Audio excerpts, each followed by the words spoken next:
We are here, we are here, we are here, we are here, we are here. All right. Oh my goodness. What is. I am so clear. I am so clear. Where is the Nini when you need it? Let's see. Eva Kika, welcome. How you doing? Where are the filters when you need them? I don't have filters, Alex. So to go for a shave. To go for a shave.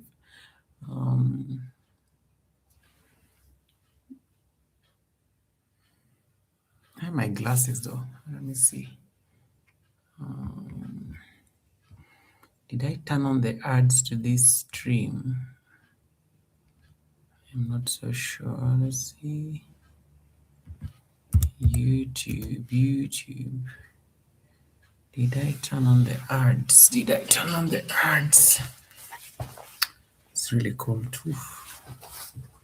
It's really cold. It's really cold. It's really cold.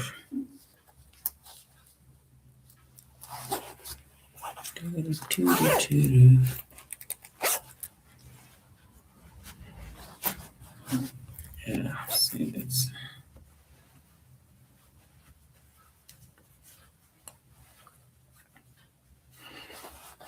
We don't have music though.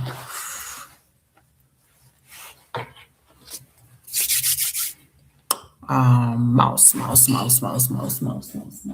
Where is my mouse? Where is my mouse? Where is my mouse? Yeah, here we go. Here we go. Here we go. Oh gosh. Let's see if they can pay it. Perfect.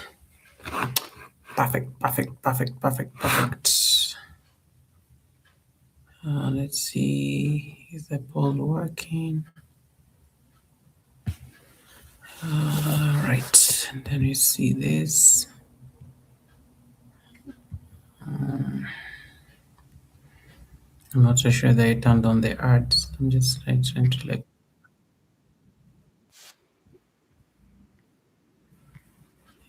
Right. Welcome to the academy. To everybody who is watching. If you haven't given me a thumbs up, please hit that thumbs up button. Hit it, hit it, hit it, hit it, hit it, hit it. Eva Kika, good evening. Hey, Nairobi is chilly. Yo, it is rainy, it is chilly. I have never had to dress like so warmly like this, and I'm in the house. Welcome, Eve. How are you doing? How is the baby doing? How is your husband? How is your daughter? What's going on? What's going on? What's going on? Yeah, it is so cold. Well, it is. The Americans and the Canadians, of course, will say a different thing, but man, it is chilly. It is really chilly in Nairobi. I need to stop looking at. I need to stop looking at the screen and look at the camera. It is very chilly. It is very chilly. But I hope you are keeping warm. I hope you are keeping warm. It's rainy. It's a bit of traffic in the mornings, but you know what? You do what you have to do. You do what you have to do. There's always a boy. How is a little boy doing? I am okay. I think I'd like to think I'm okay. I think I'm well. Let me just say I'm well rested. It was a very rough week. Last week was rough. In between taking a flight to Zambia, a lot of work there in Zambia because we're in a rural part of Zambia, and then I had to like fly back home on Sunday night. And here I am. But to be honest, I think I've rested. I think now I'm feeling rested. It was rough. It was rough. Whew, it was rough. I'm just realizing. I think as I grow older, I am dreading like trips and whatnot. I need more ease. I need more. I don't know how do I put it. I need more ease. I need more like easy things. I'm all about the soft life and stuff. Yeah. So that's my life in a nutshell. But it's been good.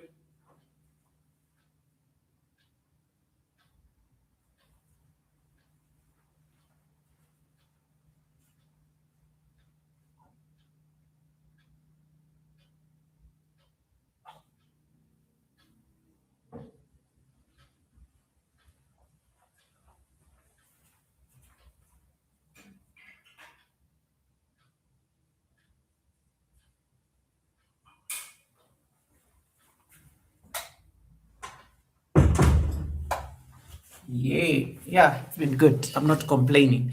Hey, Annette is in the building. Annette is going to be my guest in the next 2 weeks. Welcome, welcome, Annette. Nice to see you. The Bossway, aka Annette. Annette is going to be at the Sunday service on the 8th of March. Annette, I'm really looking forward to our chat on Sunday. I'm just about to send you the thumbnail on your Instagram. I'll probably send it tomorrow. Tomorrow is Thursday. Yes, I'll send it to you on Thursday so that you can approve it, and then we can have like we can set up like a preparation call maybe next week. Um, because you're coming to the Sunday service next Sunday, not this Sunday, next Sunday. So we may have a call subject to your time zone around this time. Around this time, and then we can have like a quick chat just to like set up maybe set yeah, at least it helps me like set up the help set you up in case you have any questions, in case you have any challenges setting up StreamYard. I'll be able to like help you in that next week, but I'll send you the thumbnail for your approval tomorrow. Tomorrow at a time like this, you'll have the thumbnail for your approval. I'm really looking forward to that collaboration. I think we have amazing things to talk about. We have affirmations to talk about. We have music. We have creativity. There's just good stuff. Akika says, Goga sijakuona na Kanyole before. Yeah, I've left. I need to go shave because I've been traveling a lot. So even getting time to shave, it's just been crazy. But I think I need to, and I have one single baba, and my baba lives, because I moved, if I moved houses. So my baba lives very far. So by the time I start thinking of driving over to where, because he's on the other side he's on the other side of the city. I need to get like a free day to get it done. Yeah, I need to get a free day to go and shave and trim the hair a bit because it's very long. Um, these ones I normally at least trim them on my own, but we'll see. Yeah, so it's been one of those.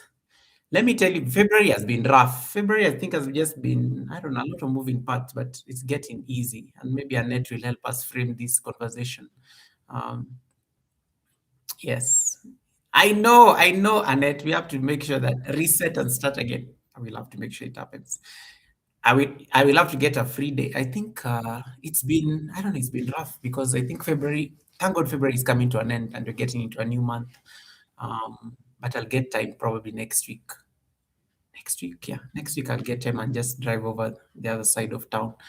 It's also a good way to just explore the city, because I haven't gone there like the whole month, so I will get it done.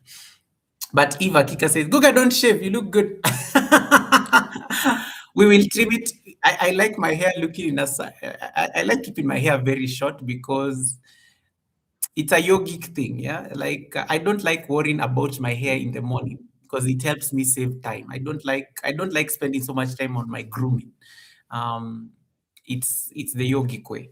Like anything that will help me waste time in the morning, I like getting rid of it. And number one is hair because it means I have to comb my hair because I can't go to work with my hair shaggy. My beard has to be like trimmed because of the people I have to interact with on a day-to-day basis. So it's usually like I think so for me it's really I think I groom because it's functional and I need to just make my life easy. But we'll see Eva Kika, we'll see. Um, we'll see how it goes and we'll make I'll see. New year, it's a new year. Let's try out new things. The boss has said it. Annette has just said it very well. Reset and start again. I've reset my ear. I've reset. I've reset my I've reset my month. And I'm just going to start again and to see how it goes. Is your viewer? I left that out. I was typing too fast. Oh, yeah. Ivakika is amazing. Yes, guys, if you're watching in the background, if you're watching in the bushes and you haven't hit that thumbs up button, please hit that thumbs up button. I want us to talk about the demography. Because I came across something, I think, in the last month. Actually, I think it was actually 3 weeks ago. I came across something very fascinating, and I think it's what I wanted to use to frame the topic today. Um, And that's why the topic is looking a bit like it's like threatening almost, but no, I'm not threatening you in any way. Just wanted to like make sure that I give it context so that you guys have a sense of what you're discussing. Hey, Prez, how you doing? Prez, the investors in the building. Prez took a break from YT, I think for like slightly over 6 months, but he's now back. That's Prez and Lisa J stocks are in the same niche. They discuss finance and investments and that kind of thing. They collaborated a lot before Prez took his break. And yeah, welcome, Prez. How you doing? How is your Wednesday? I see Miss TikTok is in the building. Miss TikTok, leave me alone. Miss TikTok went and I don't know where she got that clip.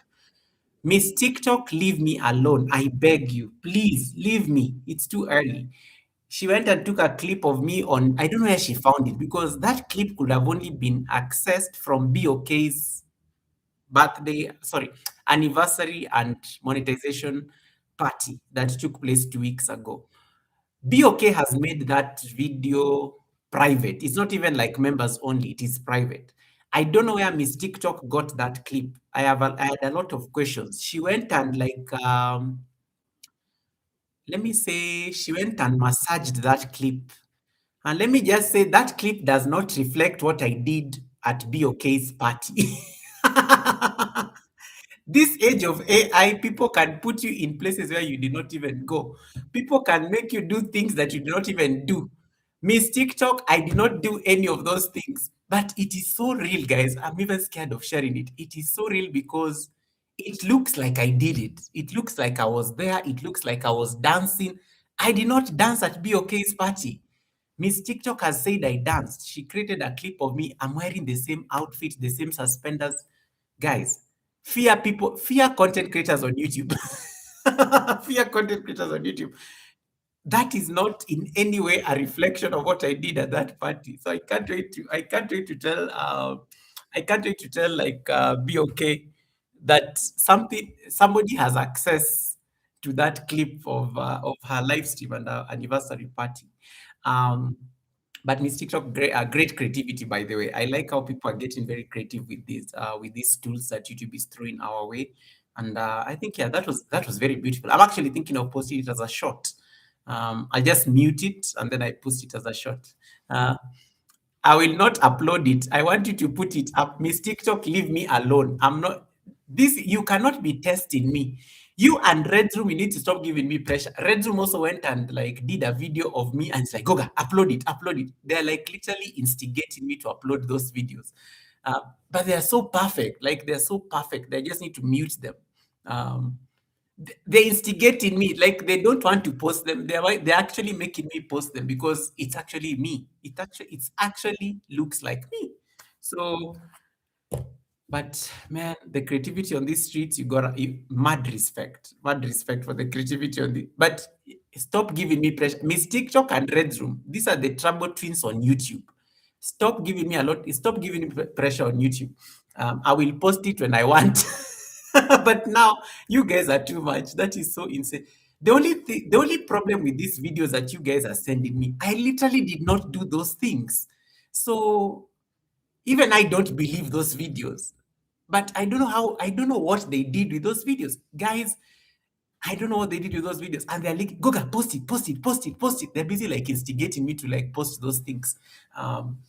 This is what I have to deal with, guys. This is what I have to deal with these respectable channel members of mine.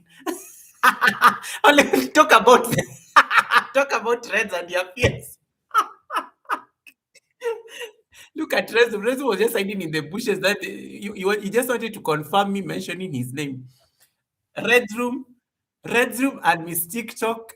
I'm putting you on notice. You can't be massaging videos of me and then sending them to me and asking me to upload them as shorts. Because Miss TikTok sent me a video that Red Room, I did not dance at BOK's party. I did not do it. But in this video, I am dancing, I am spinning, the outfit is the same, I'm wearing the same glasses. Yeah.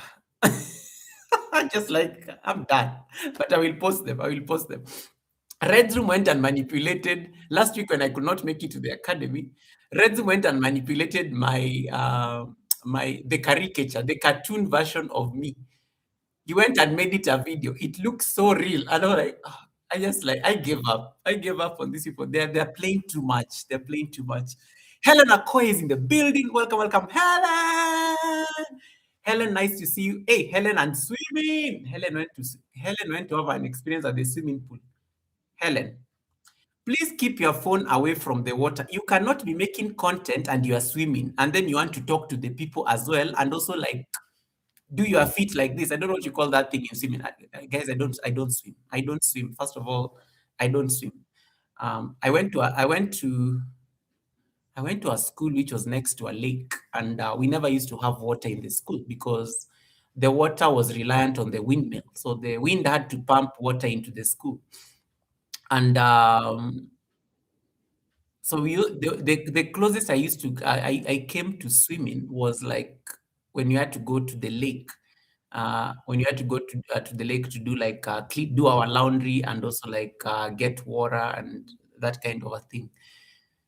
So Helen, I have so much receipts. You and Anastasia, but anyway, let me keep quiet. It's too early. Rob Albanks is in the building. Welcome, welcome, brother Rob. How have you been, brother? Nice to see you. Nice to see Rob. You looked amazing the other day.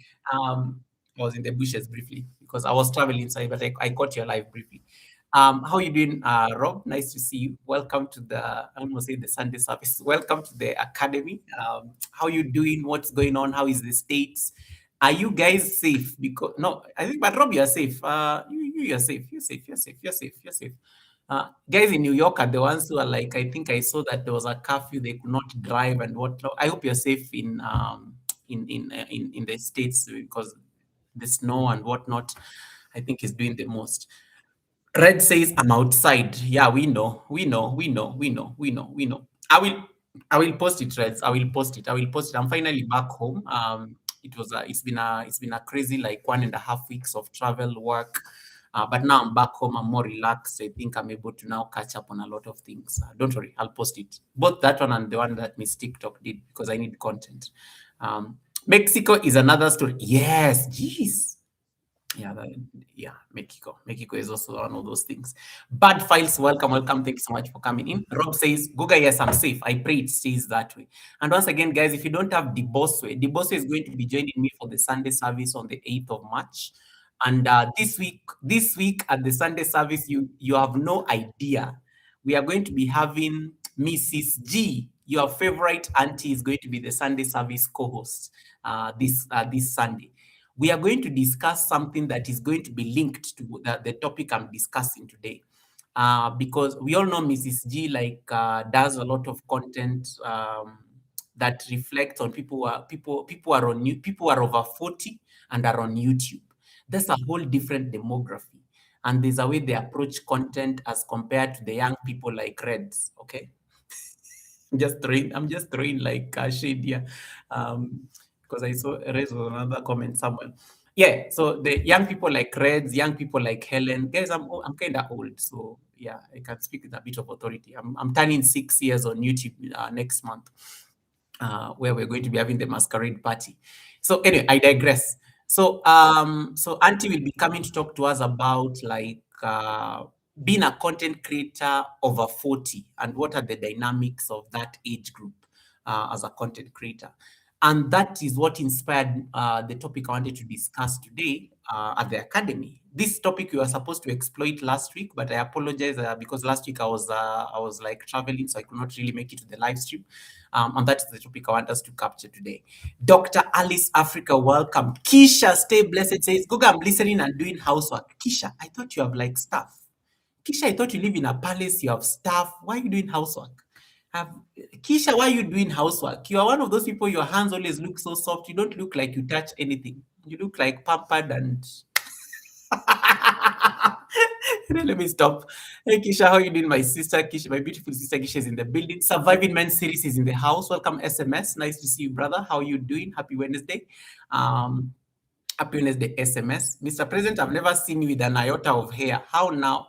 You people, I always have hair. Leave me alone. I've been traveling. I've not gotten time to shave. I was telling these guys who came early that my barber lives like, I don't know, about 15 kilometers away from me. So I've not gotten time. So leave my hair alone, guys. Leave me. I'm trying. I'm trying. Rob says, I saw your hotel room, bro. It was Rob. I saw your comment. Rob, I saw your comment. I saw your comment. I was just about. I need to catch up on my comments as well. Um, Red Room says, I'm in the bushes at work. I got my eyes on you, Goga. Reds, I did not say anything, but I will post the shot. Leave me. I will. Reds and Titi, leave me alone. I will post the shot. You cannot be coming. I cannot be dealing with you people on YouTube, and then you still come to my inbox and start harassing me also on my inbox to do things. So I will post it. I will post it. Kisha says, "Lol, talk to your Senegalese brother for the answer about my stuff." Kisha, you look like one of those people who are staff. You wake up and I think you literally like people are playing the violin to wake you up. You open like you draw your curtains and people can see acres and acres of land and stuff like that. Yeah, so it's one of those things. It's one of those things. Yeah, guys, leave my head alone. Leave my focus on my today I'm dressed so nicely because I wanted you guys not to focus on my head. I wanted you guys to focus on my tie. Yeah, it is very cold in Nairobi, so I'm trying to stay warm and look dapper as well. I'm just trying to prepare for the masquerade ball and stuff. Can I get one more thumbs up? Then we can start. Dr. Alice Africa, thank you so much for reaching out. I need to confirm. I need to we need to talk. I got your message on Instagram. I will definitely respond to it. I will definitely respond to it. Miss TikTok says, Goga's hair growing is the products I sent for his. Miss TikTok, don't you have to be somewhere? Don't you have like something to do? You're supposed to be working. You're supposed to be working. Aren't you supposed to be focusing on work? Because what time is it in the States? Yeah, it's like it's not even lunchtime. You're supposed to be working. Does your boss know where you are? Does your boss know what you are doing? Focus, focus. You can be following in the bushes like Kish. Today's class just needs you to listen a lot. Today you're not going to do any practical. It's going to be a listening class.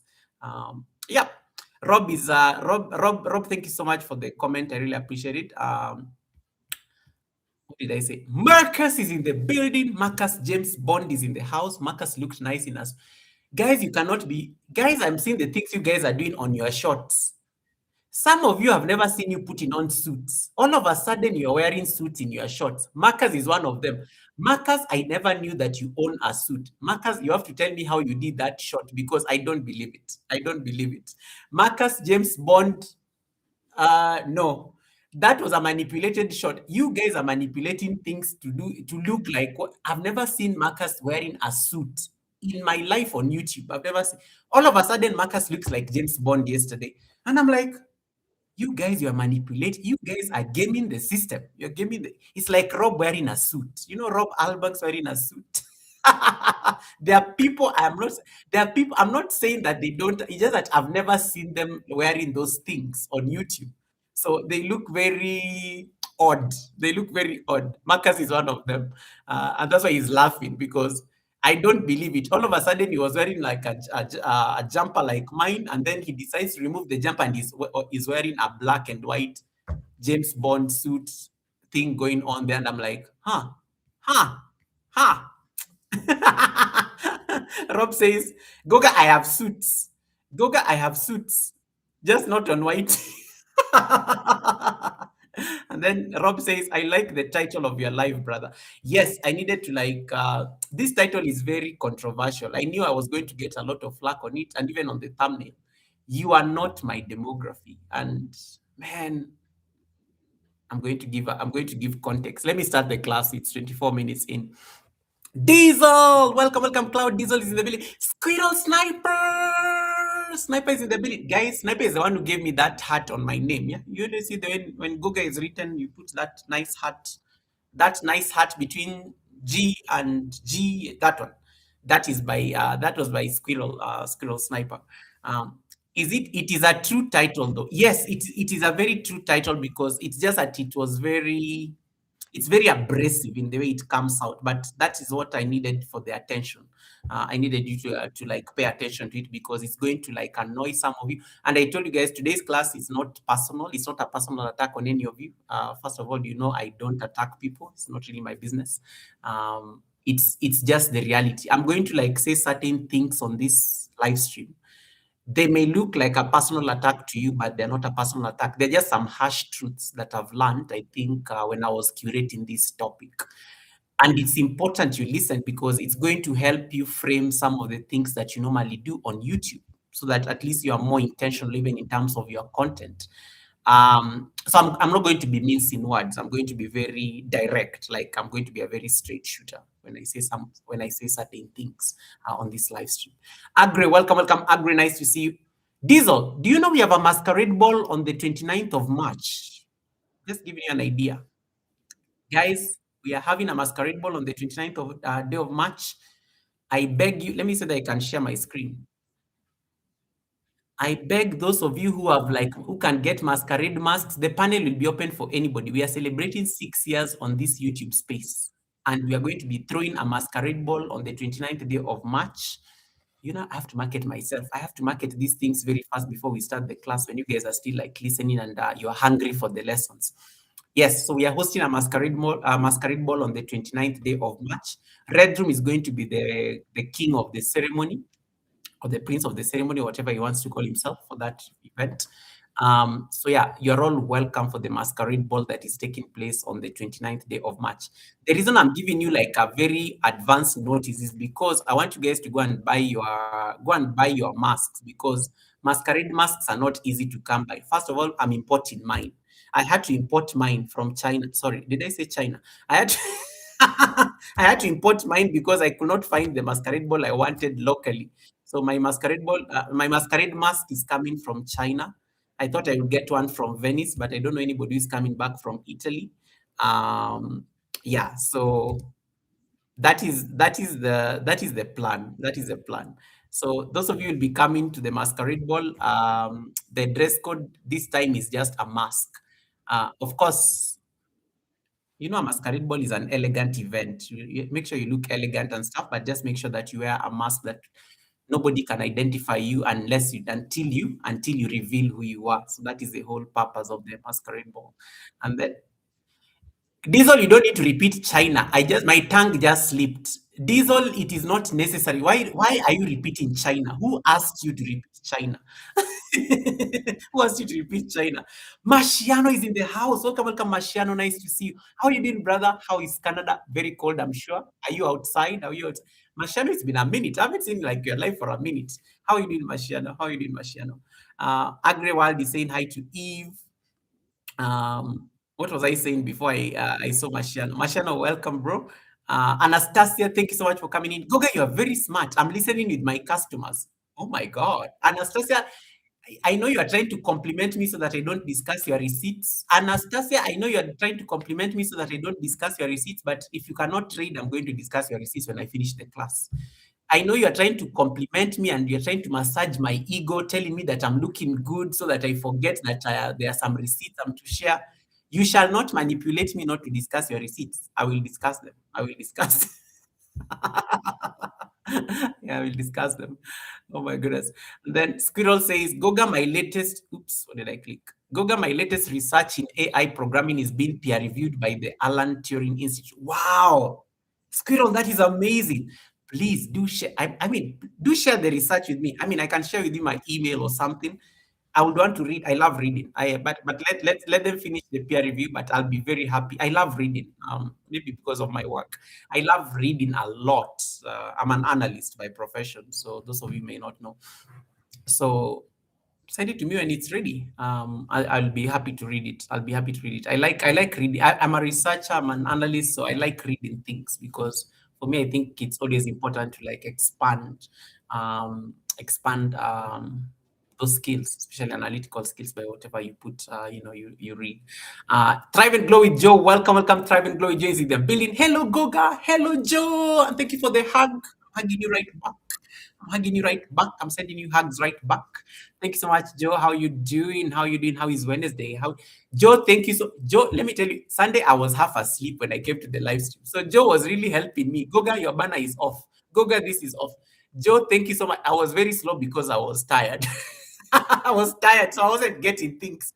So even when you're talking about a banner, it did not even hit me. You're talking about the StreamYard banner. I was super slow on Sunday, but it's amazing because what's her name? Tiffany, I think, was an amazing co-host at the Sunday service, and I think, yeah, she made me just get hyped shortly, and then at least I was awake in no time. But thank you so much, Joe Delaney, Thrive and Grow with Joe. Thank you so much for that support. Just make sure that I'm not like I'm not like losing my mind on the live stream, because, and guys, that is how you know your community. They kind of know certain things that you need to be doing, and then you're probably not with it, and they can see right through it. So Joe really helped me figure out fix things at the Sunday service, and I just wanted to like make sure I give you your flowers. I'm saying this because I realized way later, after the Sunday service had ended. um Okay, and then Squirrel says, basically, I found a way to bypass the binary limitations or logic thinking to advanced quantum state without having a cooling system that mainstream physics and physics. It's groundbreaking. Squirrel, you have to get that work published, because AI is actually now, this is like the in thing right now. I can see programs being curated around artificial intelligence.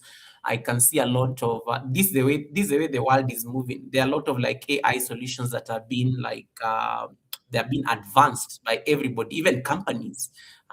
You can see it even in some of the companies that we interact with. AI seems to be like the one thing that these companies are refusing, including YouTube right here. YouTube, I think, messed up a lot of its things because of AI, especially the good thing. The goods, I think YouTube messed up in the last couple of, I think it's either in the last year or the last couple of months. YouTube messed up a lot of things on their system because of artificial intelligence. Um, and somebody said something very profound in December to me, that it is going to take YouTube 1 year to like stabilize things and get things back to normal. And God knows what will even happen like after 1 year, because you're not so sure, because 1 year the AI itself will have advanced. There'll be like a different model. There'll be different GPTs, for whatever you call it. There'll be different like systems. So it's something that I think we have to live with. We can't really wish it away, because the world is like really moving towards that direction. But yes, please publish that work, and I think we need a lot of thought leadership around this issue. Um, Diesel, welcome, Diesel. Nice to see you. How you doing, Cloud Diesel? David Hunt is in the building. Okra. The Okra guy is here. Welcome, David Hunt. Nice to see you. Did I say the Okra guy? The anti-Okra guy. He may sue me for defamation. The anti-Okra crusader is in the house. Welcome, David. Nice to see you. Guys, allow me to start the class. I will try to catch up on the chat as we go. I put up a poll like there on top of the chat, and I was asking you guys a simple question. When you receive a negative feedback on your video, what is your first reaction? 21% of you say you question your content quality. 11% of you say you wonder if you are losing your relevance.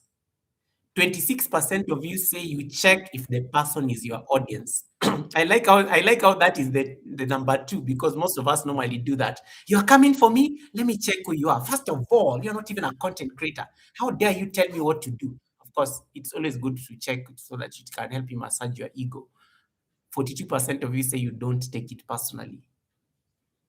I like this poll because I think this poll is very honest. I think this is one of the polls I think that people have voted very honestly. Yes, I expected, but I think some of you may be lying on the 42%. I don't really believe. If you have not voted on the poll, kindly tap on the poll. I want to see 20 votes, then I can make a decision. 42% of you say you don't take it personally. Is that really true? Is that really true? When you find a negative comment on your videos, what is usually the human thing? It is most content creators, we have very fragile egos, and I'm putting myself in that. I'm putting myself in that bracket because I'm, it happens to it happens to most of us. You decided to create a YouTube channel. You decided to go and create content, and then somebody comes and leaves you a very nasty comment, and then you end up like it ends up like bruising your ego, because that person comes and says, do better, your videos are horrible, and you actually end up believing them. So that is what inspired this topic, because I was watching like I do follow Sherry Shepherd, the talk show host. And the other day, I think when her show had to be cancelled, and there's a timeline to it, and she's no longer going to be on the main network. She was trending on the social media. She was trending on the social media because of her show. And one of the things that I liked, one of the things that I liked in that comment section was very profound. The comments that people left, the people that the comments that people left on that development were very profound. People kept on saying, people kept on saying, I'm your demography, Sherry. I'm your demography. Listening to you either saved me from myself. Listening to you helped me maybe relate to my son better. Listening to you helped me like go and fix certain things in my life. This guest that you brought on this particular day, they helped me frame. They helped me frame like da da da da da. They said a lot of things, and I loved that comment section. I show speed. I show speed was in Africa late last month. And Aisha Speed's Tour of Africa got him to 50 million subscribers. It was such a big deal. Young man, he's in his 20s. He's a 20-year-old man, very popular on YouTube. Gets subscribers by the minute. Even before he starts his live stream, he already has like over 500 people waiting for him to start his live stream. And one of the things I like people are discussing when Aisha Speed was in the country. People are saying that, oh my God, the kids are in school. The millennials actually are saying that the kids are in school. What does that mean? Speed has a certain demography because I was watching I Show Speed. I could not relate to anything he was doing. First of all, I found him very erratic. I could not relate to this content. Of course, he keeps having these outbursts. He gets excited over things that I deem very petty. But I am not his demography. I am not his demography. I Show Speed appeals to a certain demography of audience on YouTube. Kids who are like 13 to either his age mates and downwards. Kids who are 13 who like those kind of things, things that just don't make sense. And when Speed was in the country, he made me realize how old I am. I'm a millennial. I'm almost turning 40. And there are certain things that just don't have the appeal for me anymore. And you see it on YouTube. Like, look at the kind of content that draws you on YouTube. Even you personally, just think of what you watch. Think of what you watch on YouTube. How comes there are certain people when you visit on YouTube, you can stay longer there, have a conversation, you can linger there for a while. Yet there are some channels when you go, you just like leave as soon as you came in because you're like, oh God, I can't stay here. This is horrible. This is horrible. And that is what made helped me frame this topic. You are not my demography. I loved that statement. You're not my demography. And I like what Claudius says. I'm not sure if I would want kids as my demography if I was in my late 20s or early 30s. Rob Albank says, people feel the same way about my content, but it's the nature of the beast. Absolutely. Absolutely. I love that. And then I like what, let me see whether I missed anything. Marciano says, they don't shake me at all. I've come too far to worry about 3 or 4 negative comments. That is big. Squirrel says, and I hit 1,000 subscribers on the day I submitted my thesis. Congratulations, Squirrel. Congratulations. Welcome to the pilot era, because 1,000 subscribers means you can fly people on streams and whatnot. Rob Albank says about negative comments. If they're in my community, then it's just their opinion. I'll know how to handle them. I'll know how to handle them. And the conversation around demography is so deep, and I wanted us to anchor it on our analytics. When we began the year 2026, I told you guys that you have to be very deliberate about the things you do on your channel. You have to be very deliberate about the analytics, how you study your analytics. It is not analytics is not like analytics on YouTube is not like a good to have. Analytics on YouTube will always help you frame some of the actions you do on YouTube. Some of you end up worrying about certain things, yet analytics is actually like telling you what you need to be worrying about, but you're not paying attention. And when we say you are not my demography, when I put that title, it's not me being dismissive. It is very strategic. You are not my demography should be like your mantra anytime you are creating content. Not everybody is your target audience. I am not iShow Speed's target audience. People love Mr. Beast. Guys, I don't follow. I'm sorry. People love Mr. Beast. Let me tell you, anytime I start watching Mr. Beast like videos, I just lose it. Like I can never like go very far because I don't know. It's just I don't. There's just something about the packaging that does not appeal to me. Yet it is curious enough. Like when I start listening to a podcast, I can watch podcasts for hours. People live around me know that anytime I'm watching podcasts, I can watch like episode after episode, like it's a movie, because that's what draws me in. And sometimes it's on very interesting topics. Sometimes it's just like on people's life stories. Sometimes it is on financial, financial kind of decisions and whatnot. Very, things that at least make me learn and things like that. And I'm those people's demography. Not everyone is your target audience, and it's okay. It's okay. What this means is that in case somebody ever criticizes your content and they are outside your demography, that criticism may be irrelevant for you.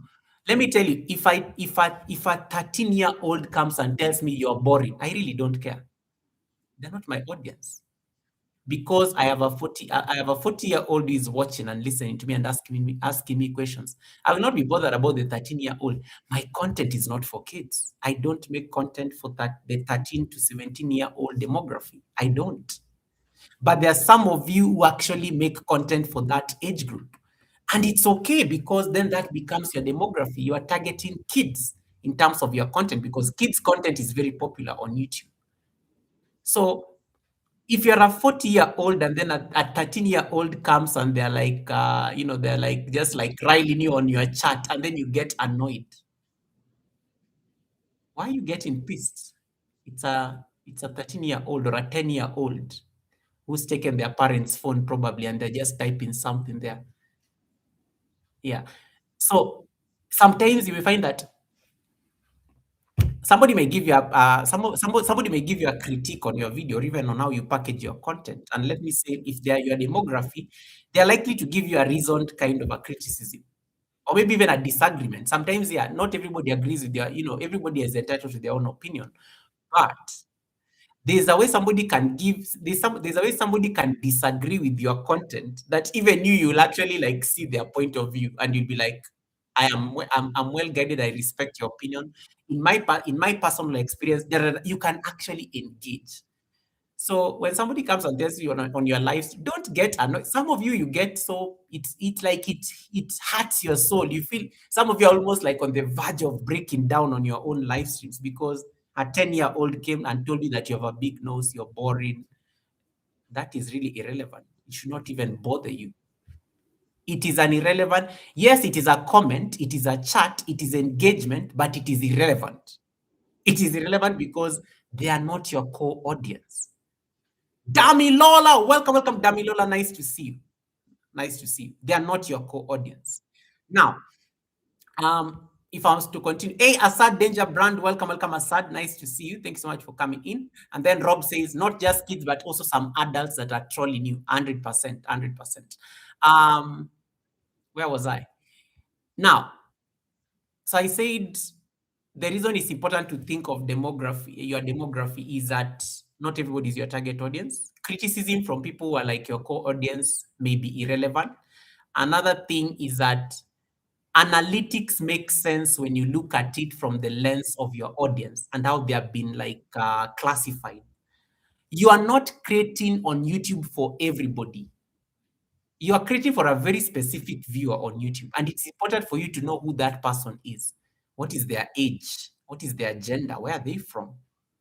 We've talked about this. Who is watching you? Who is your audience on YouTube? The analytics will tell you who is watching you.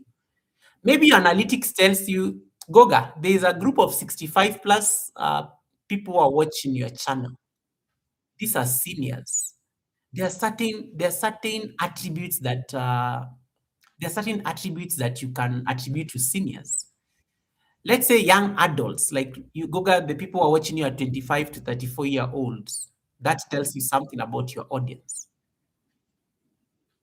If the people are watching you at 13 to 17, that also tells you something a lot about your audience. And that actually helps you now understand what you need to be paying attention to. So the next thing I'm going to do, we are going to like understand YouTube based on the age classifications, because demography sometimes when we talk about demography, we have to like look at the age. And I will start with how YouTube normally segments people. It's normally from 13 to 17 and then up to 65 plus years old. In case your demography is 13 to 17-year-olds, these are teenagers. These are teenagers. Of course, trends are very important for them. They have extremely short attention spans. This one you guys know. They're influenced by peer culture. Kids will always follow what is popular. It's just them. And those of you remember when you were teenagers, we used to like peer pressure was one of those things that used to influence some of the decisions we used to make. Um, the 13 to 17-year-olds, when you do shorts, they are very heavy consumers of shorts content. Those of you normally do shorts videos. If you do a lot of shorts videos, you'll notice there are a lot of kids on your shorts. Like their attention span is so short. And yesterday I was listening to this content creator who was saying that 10 seconds used to be the minimum. Now it has reduced to 8 seconds.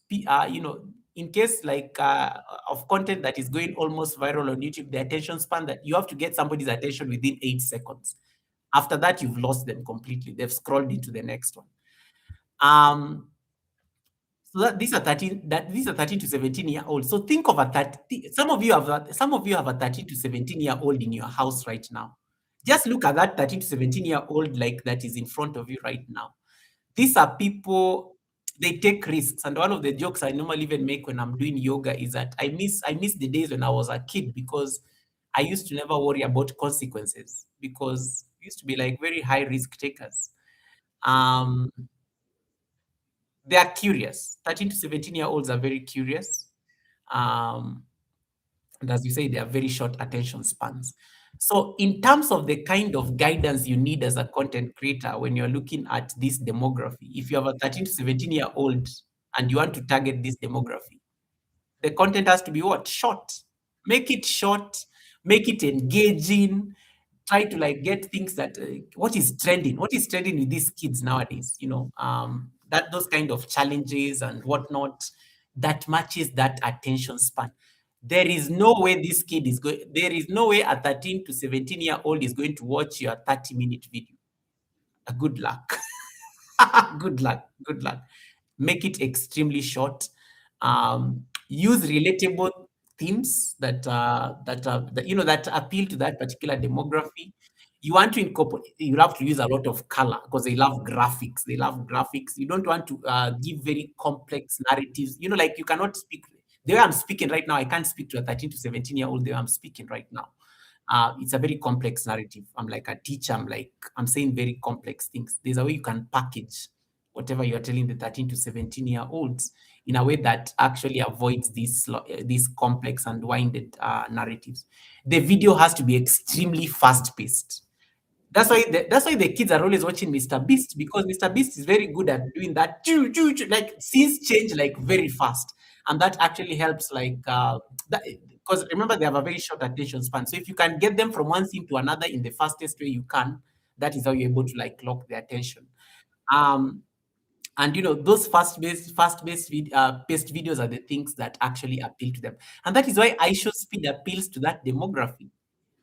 The kids are the ones who are watching iShow Speed, because iShow Speed has that erratic behavior. He's a risk taker. He's always like doing crazy things that are deemed dangerous. He does all those things that appeal to the 13 to 17-year-olds. But if you're a millennial like yours truly, or if you're slightly older than Goga, there are certain things you can never do because you're an adult. You have like there's a certain judgment and disposition you have as an adult that you can't do certain things, and that is why that demography will never apply to you. It's very important. Marciano, thanks so much for stopping by. Lucy Mwangi, nice to see you. I hope you're doing well.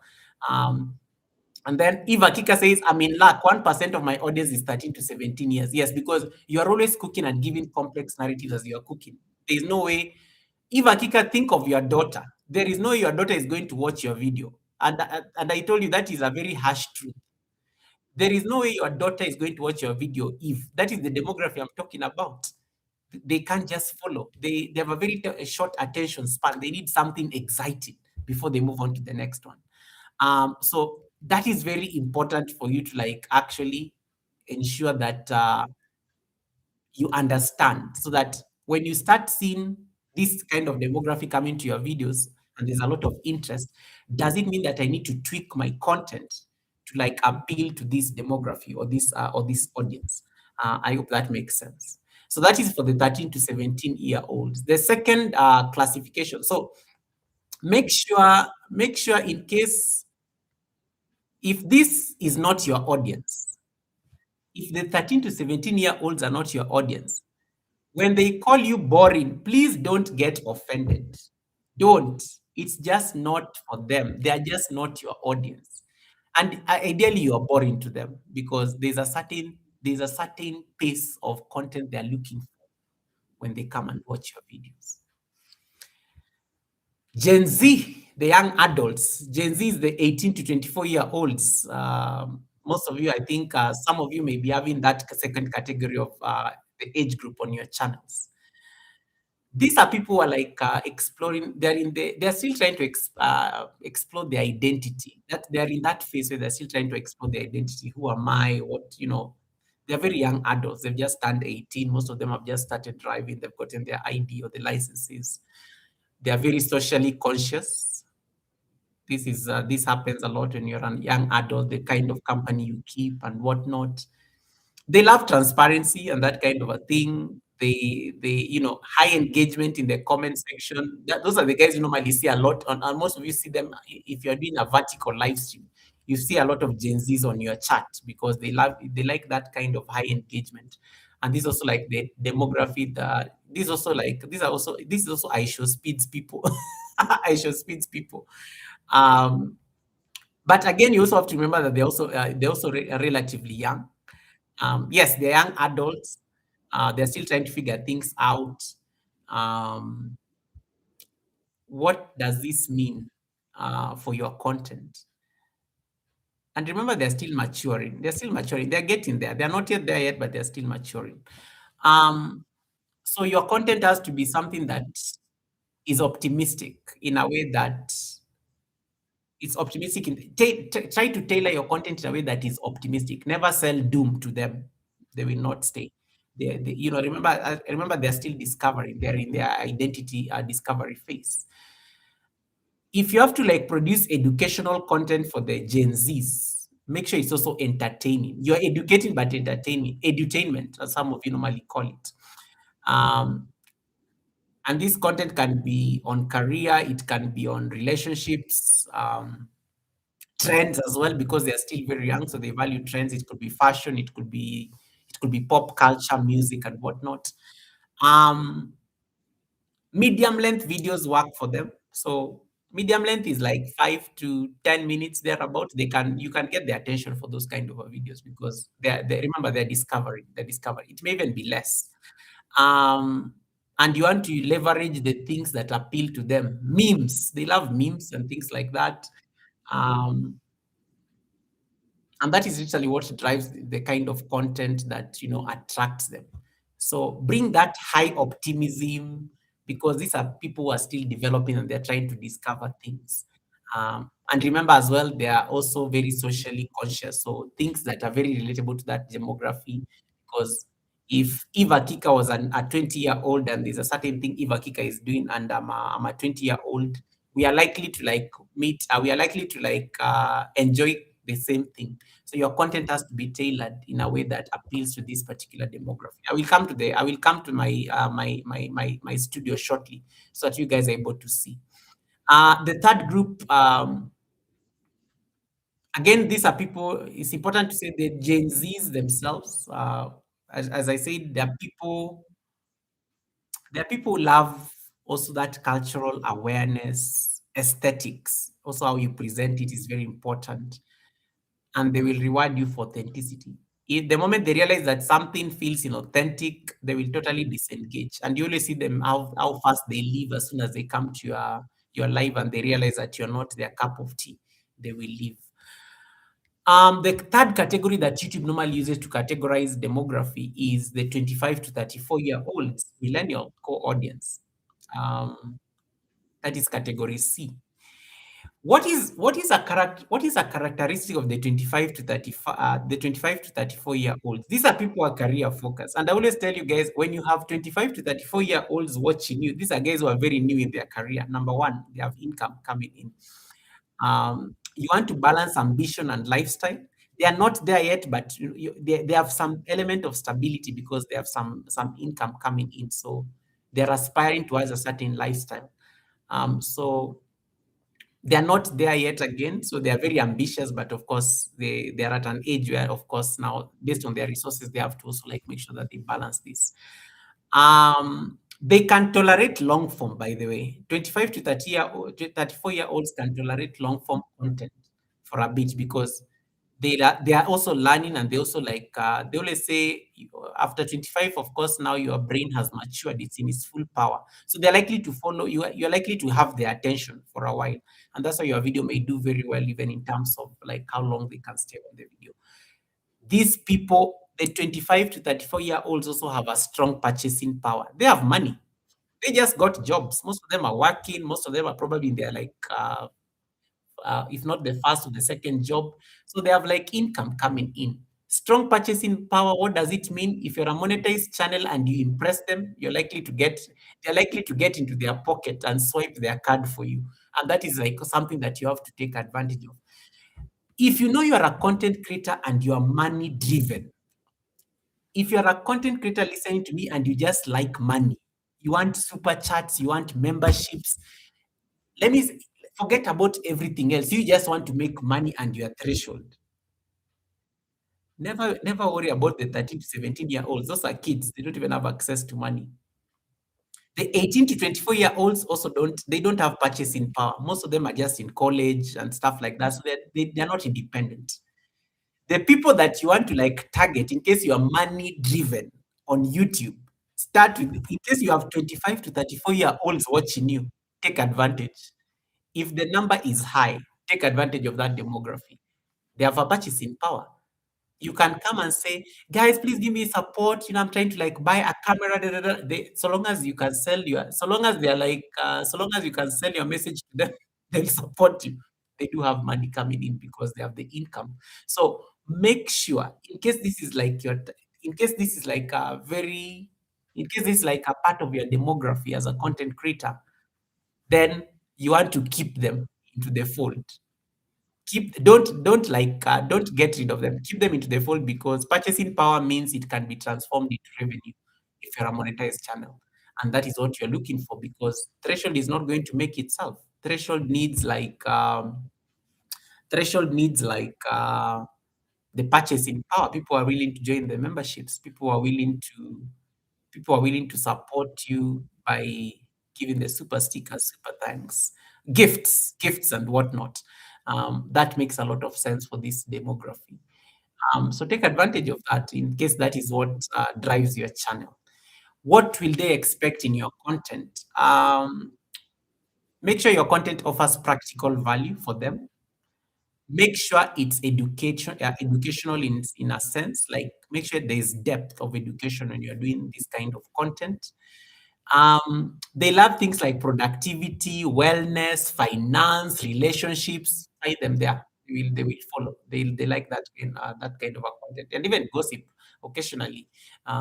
But gossip with a sense, like it can be something that is laced gossip, but is laced in a way that is very educational in a sense. Like I want to learn. I don't want to miss out because what did Eva Kika say about wow? Are they still in a relationship? They love that kind of a thing. And also, structured storytelling is also an attribute that you can pick with the millennials, the 25 to 35-year-old demography. You want to opt for like a video of 10 to 20 minutes that has depth. You have your facts right in that video. You're not just like winging it. And the 25 to 30, the 25 to 34 year olds, they will push you to like become an authority on a subject matter, because for them to be loyal to you, you have to know what you're saying. You have to know what you're doing. In case you're a cooking channel, you have to know your stuff, because that is what is going to make them stick. They will know that if I come to Rob Albanks knows everything about pop culture. I will listen to them because Rob is an authority. Rob is a musician. He makes music. He's an authority. So I'm going to like listen to Rob because I believe him. That is what one thing that you have to know. Like it has to like you have to get your facts right, because that is very important for them. Again, accuracy, and that's what deems them as an authority. You also have to know that the 25 to 34-year olds is the largest group on YouTube, and that's why I'm spending so much time talking about them. It is the largest group on YouTube according to statistics. 21% of the viewers on YouTube are within that age bracket, the 25 to 34-year-old age bracket. And they're often the most, also research says that also they're also the most stable subscribers, um, very stable subscribers. So the thing that will make you keep them is depth. If you're like discussing something, how willing are you um how willing are you to like how deep are you willing to go in terms of how you express like your content with them? That is what is going to make them stick. Are you educating them? That's what is going to help them stick. And if you can convince them, just like convince them and they become like your loyal fans, these are the guys who are also going to like make sure they give you some bit of revenue. Hey Miguel, welcome Miguel. Wait a minute, I like your studio, brother Goga. You're most Thank you so much, Miguel. uh, I wish it was a studio, but it's the backlight, but that's my background. Thank you so much. Thank you so I wish I could get a studio. I'll get a studio soon. Miguel, thank you so much for coming in. I hope you're doing well. Happy Wednesday. So yeah, this is the most stable group of subscribers that you want to like keep in your fold, because and they're also the largest on the YouTube streets. So think about it. So in case this is the people that you want to keep on your channel, you have to pay attention to them. The next group of people is the older millennials. Some of them call them Gen X, or the older millennials. The 35 to 44-year-olds. This group of people, the 35 to 44-year-olds, um, there's something about these people. Number one, stability. These are people who are very stable in their career. They've most of them have kind of stabilized in their career. They got things going on. Most of them are living in their homes, probably. Most of them are family oriented. 35 to 44-year-olds, most of them, of course, are family oriented because they have families of their own. And it's very important for them to like keep things very family friendly, the 35 to 44-year-olds. They are research oriented viewers. The 35 to 44-year-olds are the people who come to YouTube to look for solutions. Squirrel Sniper was just telling me about his research and his thesis on artificial intelligence. That kind of segment. So they come to look for things. Maybe I want to understand something. This is that segment of people. If you know you are like a channel that likes explaining things in detail, and you like giving a solution or a problem walkthrough, you're going to attract this segment as viewers, especially if you can explain in a way that, of course, answers to what they came to look for. They watch videos longer because remember, they are looking for a solution, they're researching something. So they're likely to watch a video longer because they want to understand something. They want to understand something. Remember, that's what brought them to come and watch. to watch something on YouTube.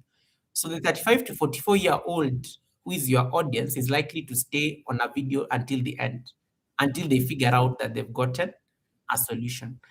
What do they expect when they come to your content? If you know you are attracting the 35 to 44-year-old segment, this is what they expect in your content. You must have a very clear structure. Remember, they are sta- they are, st- remember, these are people who are stable. These are people who are family oriented. They have a lot of things going on, and they came to research something when they came to your content. If they're watching your videos, they're looking for something. You must give a very clear structure. Break down things in a way that they can understand. If it's a cooking channel and 35 to 44-year-olds are the ones who are watching you cook, there has to be a structure or a method to the madness if you're cooking something. They love that particular structure. This segment of people, they don't like drama, they like substance. If they come and listen to you and they realize that you are just spectacle, drama of substance, they will not stay there. They'll be like, this one is just posing. This one does not know what they are doing. Um, you also have to remember that most of these people are also educated. The ones who went to school, they are probably people who have like more than 2 degrees and whatnot. So they're kind of people like who are extremely intelligent as well. So they can see right through certain things. So substance is very important. Whatever is coming out of your mouth, in case you know you have a 35 to 44-year-old on your channel or on your stream, you must extremely be very, very careful what comes out of your mouth, because they are judging you based on what you're saying. They can see this one, is he speaking from knowledge, or is he trying to pose, or are they just trying to wing it? They can see right through it. So that is very important for them. So credibility is also one of the things that has to be an identity of your channel. They come to watch you because they think you're a credible source. They're researching something, they're trying to understand something. You must be credible in the sense that you will help them learn whatever they came to look for. So, one of the things they also look for when they come to your content is credibility. And these are the people who can watch your 15 to 30-minute video. They will watch it. When you're talking about health, finance, personal growth, um, they will watch it, because so long as it is informative, it is structured, they have the patience for it. So in case you know don't go and do like a 30-minute video and your channel is full of 18 to 24-year-olds. There's a mismatch there. But if you know that your channel has the 35, the Gen X and the older millennials, that is your target. So you have to like go and make sure that the format is really structured. Um, and you want to leverage on their problem solving mindset, because they came to solve a problem. They came to you because they think you're a credible authority to help them understand something or get a solution to something. So leverage on their problem. They kind of already know what they are looking for. So are you going to help them fix a problem? That is very important. Um, and you also have to remember they come with stability as well. So if you can help them solve a problem and you're a monetized channel, it may actually translate to like support. If you can get them coming back every single time, if you can get them coming back to you as an authority, they will actually help you these are the people, they are very stable, by the way. They have stability, they have careers, they have things going on. Most of them actually, they're very stable in their lifestyle. So if you can transform them into a loyal follower, you're likely to get that particular support if you're a monetized channel. These are the members you need to be looking for. These are the channel members. These are the people, when they become your channel members, the day they commit their money to you as channel members, you've got them. You've locked them, by the way. You've locked them, and I'm saying this from experience, because you totally lock them in. They are likely to stay because they get value from you, the 35 to 44-year-old demography. So if that is like a very high group on your channel, please preserve them. Don't lose them. Don't lose them. Keep your credibility going, because the fact that they committed to you means that there's something that you're helping them solve. And that is why they come to listen to you every time that you post content. That is the 35 to 44-year-old demography. Red Room says, I never claim to know anything. I only speak to what I'm familiar with. Absolutely. And that's what we were discussing with the Sunday service guest, Tiffany, that when you speak, always speak to the things you know, because you're likely to be an authority based on the things that you understand better. But when you are pausing and doing things that are not familiar to you, they will see right through it. So do things that actually appeal. Do things that actually you are an authority on. It makes so much sense. When it comes to yoga, I can speak about yoga. Wake me up at midnight, I will talk about yoga. I'll talk about wellness. I will talk about when it comes to like analytics, data. I will talk about data and analytics because it's something I'm very comfortable discussing. But there is no way you can ask me anything about cooking, and I cannot do it. I will not hack it. I will not hack anything about cooking because I don't deem myself an authority when it comes to cooking. Chef Z here can easily talk about cooking. She's a chef. Why were people listening to Chef Z the other day when she was at the Sunday service? She's an authority. She went to school to be a chef. She's an authority figure when it comes to cooking. People will listen, the 35 to 44-year-olds will listen to Chef Z more than me because chefs, I mean, the woman literally has a chef next to her name. Put some respect to it. That right there is already credibility for the 35 to 44-year-olds. So that's how you like reason. That's how you like segment your supporters. We've started with the 13 to 17. We went to the 18 to 24. We have gone to the so we've gone to the 13 to 17, 18 to 24, 25 to 34, and now we have discussed the 35 to 44 segment. 35 to 44. Now, after 35 to 44, we have two more groups left. Then I can show you my analytics so that you guys can see my audience. And I'm not it's going to be a flex. Now, before I move on to the 45 to 54-year-olds, the 35 to 44-year-olds, they may not comment often. Again, remember they are busy, their families, what I just said, but they watch fully. Watch time matters more than hype here. And I'm going to give you a practical example on what I saw on my analytics. I was so impressed when I found that on analytics that actually the 35 to 44-year-olds actually are giving me more watch time because they're watching. They watch you like fully. They remember their mindset is to understand things, so they are likely to stay to listen. The 13 to 17-year-old will definitely find me boring because if I was busy dancing and wearing my glasses, that will appeal to them more. But when I'm busy explaining now the class, which is You're Not My Demography, a 35 to 44-year-old is likely to stay to listen because they're trying to understand, what is Goga? Goga is up to something here. Goga may be onto something with this topic. Remember, problem solving is their mindset. 45 to 54-year-olds, that is like category 5. The 45 to 54-year-old, first of all, you have to realize that this is Gen X. This is Gen X completely. Gen X psychologically, they're emotionally stable. Most of them are emotionally stable. They've been through life. Like, I mean, what are you going to tell them? They've accumulated wisdom over the years. The 45 to 54-year-olds. They've accumulated wisdom based on their experiences. Remember, most of them are almost retiring. They're not driven by impulse. They don't do things impulsively. They make value-driven decisions. That's why these are guys who are probably paying their mortgage. They're planning for their holidays. God knows where. They're going on a cruise somewhere in the next like couple of months. They make very value-driven decisions.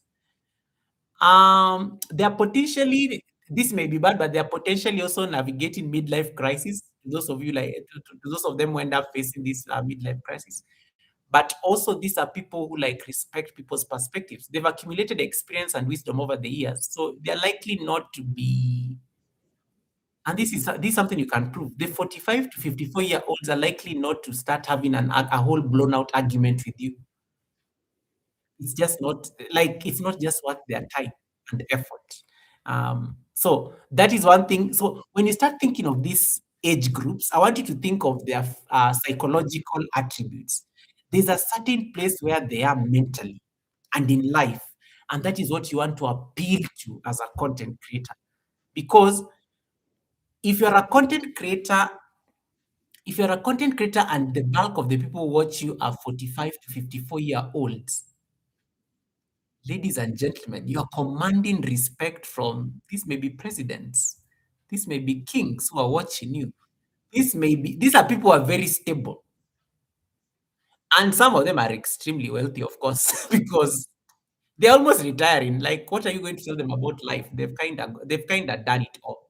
So it's a very beautiful segment of people to have on your channel. If you have them, that is. If you have them, that is. Eva Kika says they got no drama, 100%. They got no drama. Hajways, welcome, welcome. Hajways, nice to see you. Kwaki Lily, nice to see you. Welcome, welcome. Kwaki Lily. Mruna. Yes. Yeah. Now, that is a very good segment of people to have on your channel. It's almost difficult because one of the things you also have to know is that the people you attract on your channel, they kind of mirror your age. Yeah. I'm sorry. I have to say this. The people you attract on your channel almost mirror your age, where you are. So for me, I'm in the 35 to 44 bracket. I'm likely to attract that kind of a crowd. But I'm still happy that I pulled the 25 to 44-year old. I'm happy that I pulled the 25 to 44-year olds on my channel. If you're like in your 50s, you're likely to have this group I'm talking about, the 45 to 50-year olds. They like hanging around their own people. Yeah. Because they believe you're also stable. You are not going to be you're not unhinged. There is no drama that they don't like drama. So they will stay away from drama. Generally, they will stay away from drama. The things you have to know about the 45 to 50 54-year olds who are watching your channel, they value your expertise more than anything else. They believe you're an authority in what you are doing. So expertise for them is like a crucial. When you start explaining something and you're an authority on that something that you're explaining, you're going to get their loyalty because they will value that expertise. He's an expert. He knows what he's talking about. So in case you know you have this segment of people in your channel, you need to now make sure that your expertise is always top notch because that is what is keeping them there on your channel. They are loyalty driven as well. When they support you, they're going to be loyal to you. As I told you, remember they are not on impulse. They're kind of stable mentally, emotionally, so they don't have a lot of things going on. The dramatic things. So they're likely to be very loyal to you. They're like, oh, let me go check out what Hajwiz is doing. Hajwiz, I'm not trying to say that you're old, but I'm just saying you get the point. Ifeanyi, welcome. Andrea J, nice to see you. Welcome, welcome, Andrea J. Kisha, welcome. Goga, stop screaming. You are in my ears. Reduce the volume. So in case like you're attracting this segment, Isaac's family, welcome, welcome, Isaac's fam. Sorry, I've not seen you earlier. Welcome, welcome, Isaac's fam. In case you are attracting this age, I like how Lily says, I have those ages 31% in my analytics. Lily, there's a reason you attract that segment. There's a reason you attract that segment of the population in your analytics. There you go. There you go. So expertise is very important. You know what you're doing. Number two, they are less trend sensitive. They will not bother with trends. Let me tell you, think of your dad. Those of you who are younger, think of your dad and think of what your dad, or even your mom, if they're still alive. And then just try to picture your mom or dad who is like maybe in their 50s and just figure out what is it that attracts them. They don't jump on trends. There is no way your mom is going to start buying something because all the kids are wearing that thing. It will not happen. So they are less trend sensitive. So when they come to your channel, they expect clarity. You're not going to be like struggling to explain things. Remember, they came to you because you're an expert. So they expect clarity anytime you're doing content. They expect authority. You are the expert here. You're an authority figure. That's why they're listening to you. They also expect practical application. One of the things that you have to make sure you do, in case you have like 45 to 54-year-olds on your channel, they love consistency. Never, thou shall never, in case that is your biggest population, thou shall never dramatically rebrand your channel without letting them know, even like months in advance. You're going to alienate them. They're almost stuck in their ways. There's a certain way they like doing things. So when you go and rebrand things overnight, you will notice that you'll not see them. Because they are used to finding you somewhere. They are used to start seeing things in a certain way. So in case you want to do a rebranding and you know this is your biggest audience on YouTube, give them advance notice. Keep repeating yourself until the day you're going to like make let them know that it's something that is coming. Let it sink. Let it sink in their mind that you're planning to rebrand something on your channel. Because there's a way they access your channel, there's a device they access your channel on, there's a time they access your channel. So in case you go and change things overnight and say, Google, oh, sorry, I'm no longer doing the Sunday service. That is it. You lose them at that particular point. So you cannot do a major rebrand without their consent. Make sure you get their buy-in. That is the 45 to 54-year-old segment. The last segment is normally 55 plus years. 55 plus years. These are guys who are like retiring. 55 plus. This is 65. YouTube, I know, gives you also the 65 plus segment. Number one, you have to understand people are like 55 plus, or six people are in their 60s. They have they have slower browsing behavior. Remember, they are not like very big on tech and gadgets and things like that. So when they are like on YouTube or a platform like YouTube, they prefer browsing slowly. So they don't like stressing. Like, you and I can be on 10 live streams at the same time. I can be on my computer. I'm on Resume live stream. What is Resume talking about? I can go to like Kisha's live stream. Kisha is busy gardening.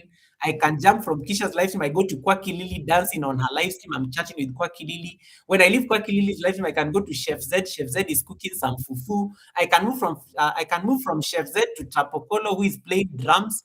I can move from Trapokolo, who is playing I can move from Trapokolo to Eva Kika, who is busy cooking and with the daughter. You can easily do that. Them, they have slow browsing behavior, so they likely to focus on things more because of they are not like in that, they don't have that like rush to like be everywhere at the same time. So you have to like respect that, and you have to understand that. So if you know this is the bulk of your audience, anybody who is 55 plus, they prefer clarity over speed. They prefer clarity over speed. Pay attention, even in case you're following a 55 plus year old YouTuber. Pay attention to even how they speak. They don't speak like Goga. There's a way they speak slowly, clarity. They are never watch them even when they are reading the charts. They cannot catch up on the charts like Goga. They'll be me, I've already read all my chats. I know everybody who's on the live stream right now. Then they'll be like, "Oh, sorry, why did I stop?" You will notice them. You'll actually notice them. They take their time. They'll be like, "Sorry, guys, why did I stop on the chat?" They come here and they start saying, "Oh, I stopped where Kwaki Lily was saying." They have this. I stopped here where Kwaki Lily was, and then now I'm on Cloud Diesel. They take their time. You will never see speed when you are speaking to 60 plus year olds on YouTube. It is clarity. It is they just like taking their time, which is a good thing because again, the demography. Um, the demography. Trafocolo says most of the 60-year-olds grew up in the 1980s, and as the computer was coming into being. Exactly. So there's a way tech is still like one of those things that they like they take their time. So clarity over speed, in case you have 55 plus year olds on your channel. Another thing that is very important for you to like know with this segment of the population, these are the people who can watch your long form content until the end. They have higher patience for it as compared to those kids we started talking about earlier, and the other groups that we talked about. These ones can watch your long form content very comfortably. It's because remember, they're taking their time, they're in no rush and things like that. You have to most people are retired. Most people are retired have so much time. So in case you can get their attention and entertain them, something that distracts them, they're likely to stay there because you are keeping them busy as well. You are keeping them company, for lack of a better word. So they're likely to stay there because and they have a very high tolerance for long form content because of that. What are the things that the 55 plus year olds expect when they come to your channel? Number one, your audio. You already know most of these people are losing their hearing. You cannot be whispering and expect like a 60-year-old to listen to what you're saying. They're already increasing. First of all, they're still trying to figure out where the volume button is on their phone. And there you are busy whispering. And you know they cannot, some of them are using hearing aids and whatnot. You must have clear audio. You must have clear audio, or if this is going to be your segment of the population, because most of them they need to hear you. So the audio has to be increase your volume. Make sure you are shooting on full volume, or even 200%, so that they're the ones who can make a decision to reduce it if it's too high. Um, your editing cannot be chaotic. You see the way Mr. Beast edits videos, you cannot do that to like a 55-year-old to watch your video. You cannot have chaotic editing. Keep things gentle, graceful. There's a Japanese channel I like watching. It's a fishing channel. I like how that channel is. The owner of that channel is an old person. There's a way that channel things just move nicely. It's so graceful. The swan is just swimming. Let me tell you, that channel does not have a lot of. It's not overly edited. Life is just happening nicely. So you cannot go and start having chaotic editing. Um, you cannot have chaotic editing. I did not say anybody is old. I did not say anybody. Hajo is leave me alone. Hajo is leave me alone. Hajo is leave me alone. I did not say anybody is old. I just say that the 55 plus year olds, um, you cannot have chaotic editing. Some of us, you cannot have chaotic editing. Okay. You cannot do the things I show speed does and expect I show speed does not have the attention of a 60-year-old. No, it's too chaotic. It's too chaotic. So you have to make sure that you meet them. You meet them where they are. You meet them where they are. Hey, Service Hot Kitchen, welcome, welcome. I see you, a ninja there. Thanks so much, Service, for coming in. Nice to see you. So make sure that you meet them where they are. So the content also has to be very educative and reflective. Very reflective. These are people who are in their, they are retired and whatnot. So most of them have, they've done everything that they needed to do in life. So they may be watching you in their nice mansion. Um, Somebody may be watching you in their palace or in their ranch, as they overlook their horses and they're watching you. So make it educational or reflective tone and things like that. And that's why you find that these people will only watch people in their age group, because most of us young people are too chaotic for them. So it has to be very the pacing of the videos has to meet them where they are. And that is the implication of the kind of content you create for this segment of the population. You get a high retention rate if the content is digestible and respectful of the pacing, not chaotic, not too fast. Clarity is like there. That is what is going to keep this segment of the population going. And remember, they're extremely stable. They may not know how to they may struggle to put their bank cards and bank details for you but they're also very stable and wealthy. So they are retiring and whatnot. So in case you can win their loyalty, in case you can win the loyalty of the seniors, you have, you're likely to like, they'll definitely support you and they're likely to be very loyal to whatever you are doing.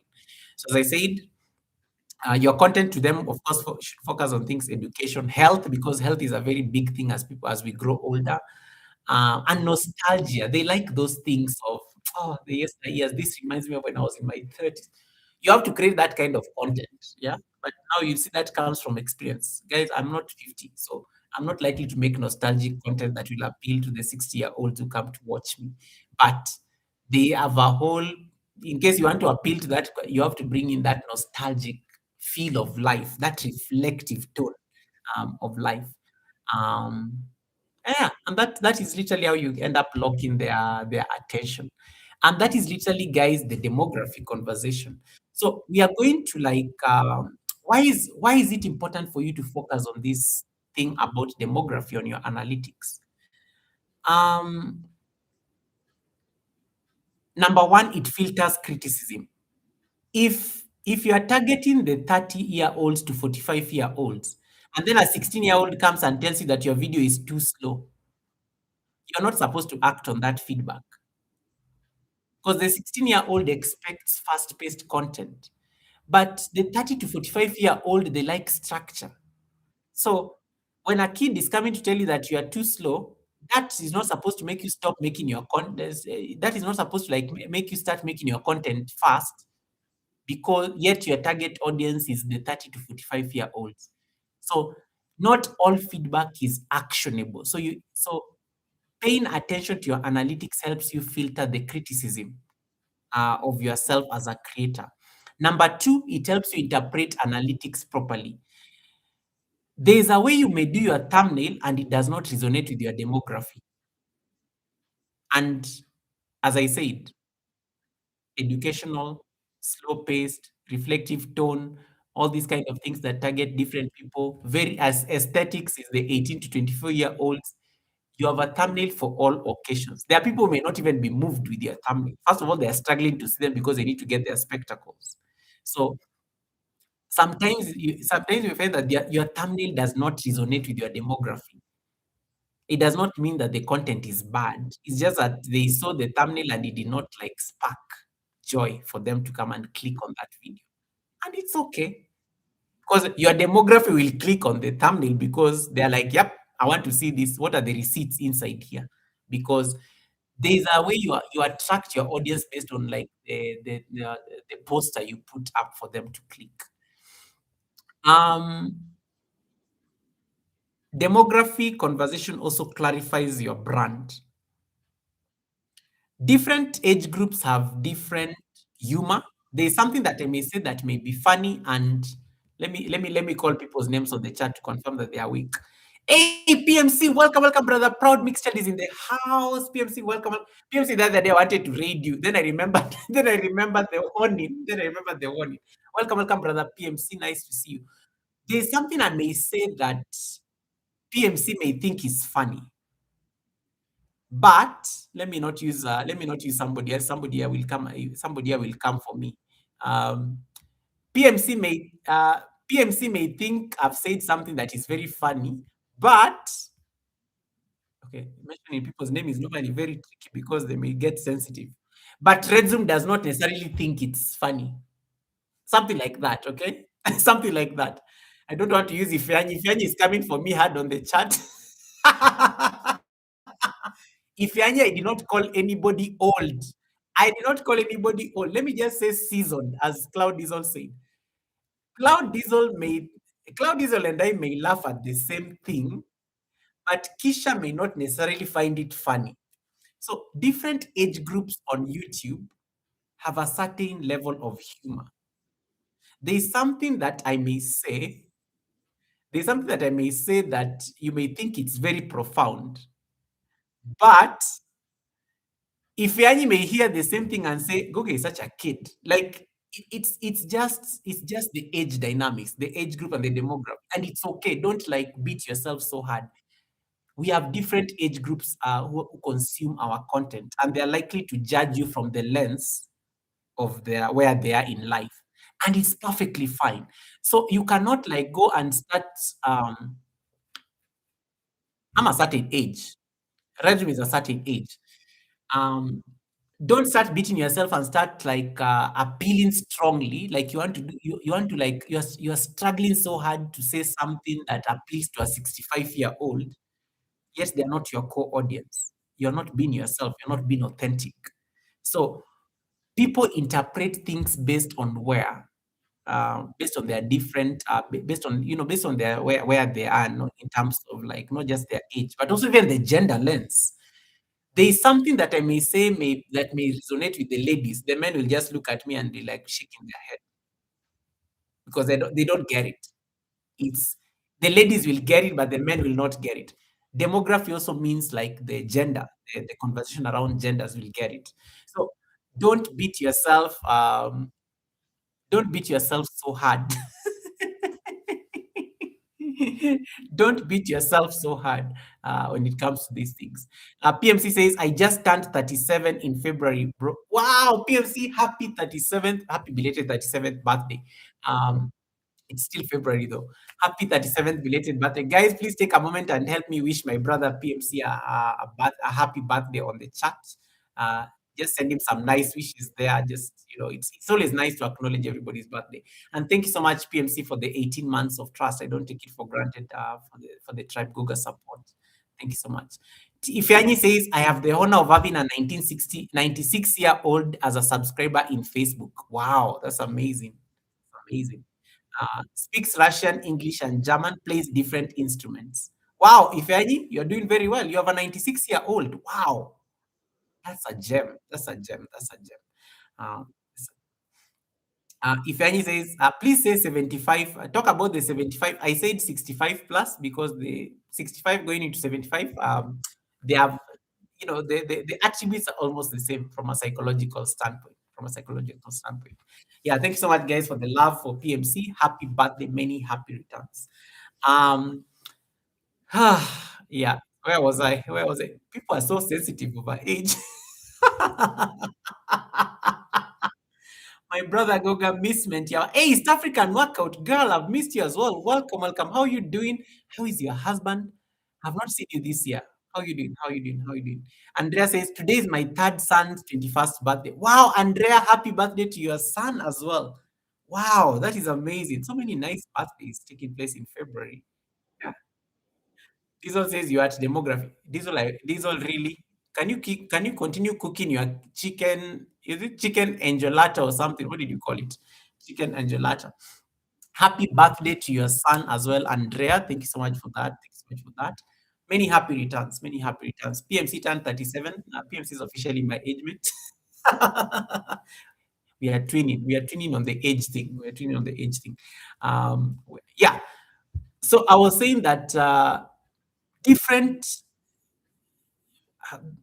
worrying about your demography, it clarifies your brand because people different ages respond differently to humor, pacing of the video. There are people may think your video is too chaotic or too fast, but there are people may actually think that, oh, this is really decently paced. I like how I'm following this video. I like how your videos are slow. I like how you meditate.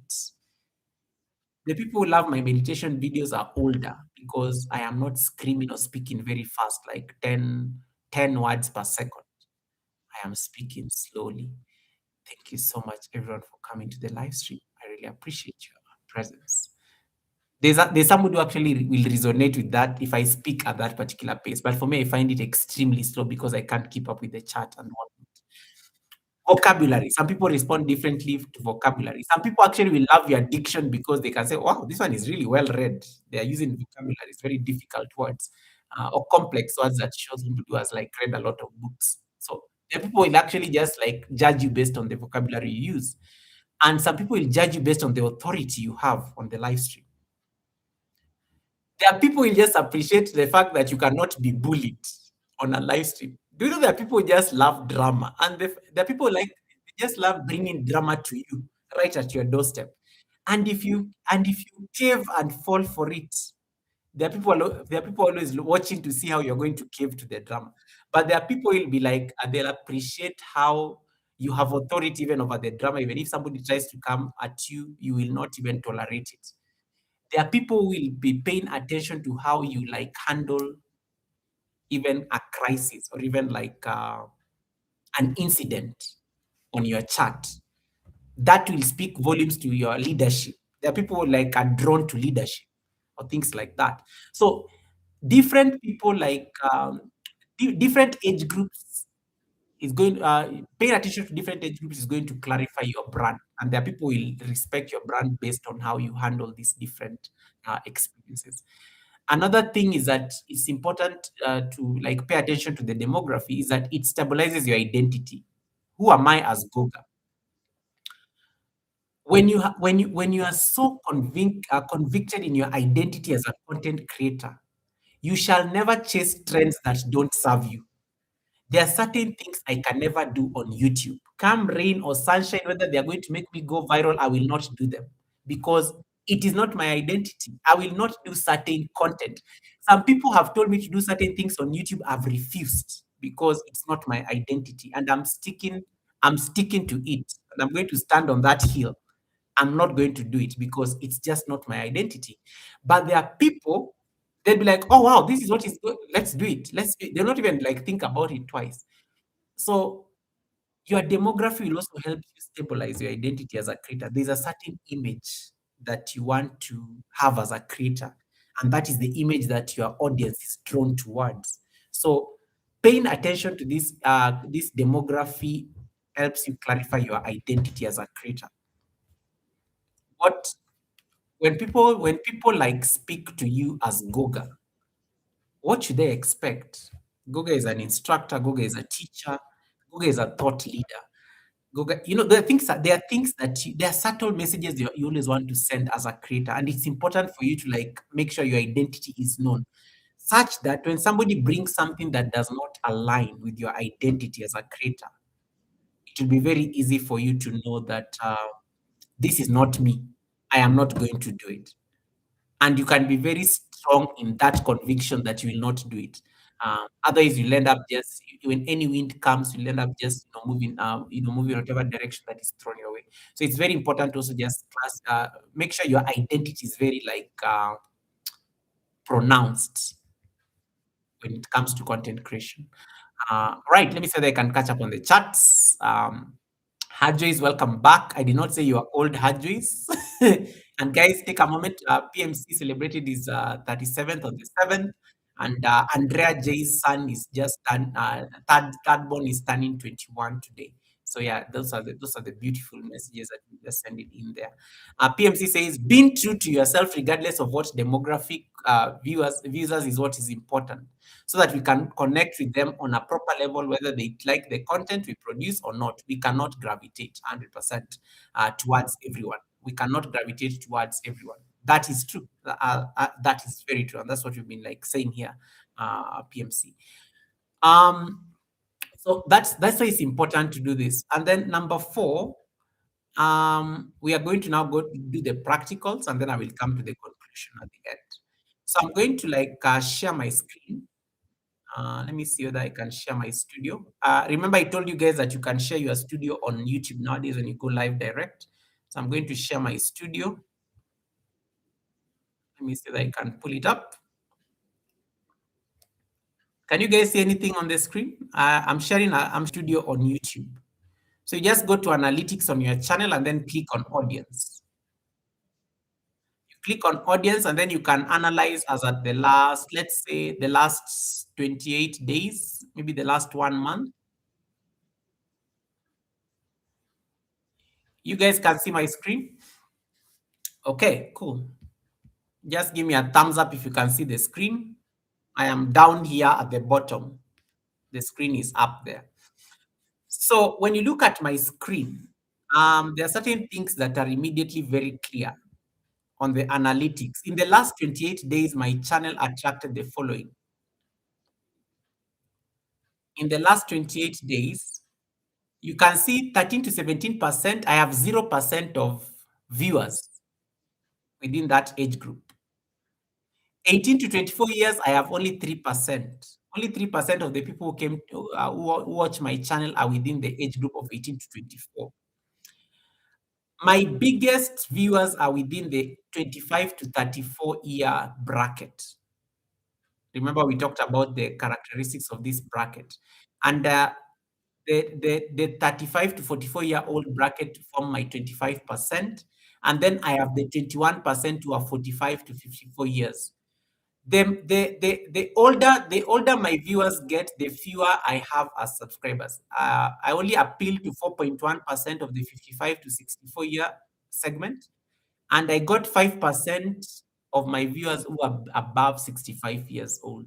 5%, that is like huge. I can't believe that there's some need to get some water. I can't believe that I have 5% of my audience are 65 plus years old. They actually listen to me. And that's what PMC was just saying there, that I love these guys. So there is no way I am not going to, guys, I am, the 13 to 17-year-old is not my demography. So I shall not act in a way that I want to impress the kids. They are not my demography. I appeal to a certain demography of audience. It is the 25 to 65 year olds age group that actually comes to watch me. And I love it because based on the psychological attributes we've talked about on these different age groups, you're able to make a decision. 25 to 34-year olds are the young career driven adults.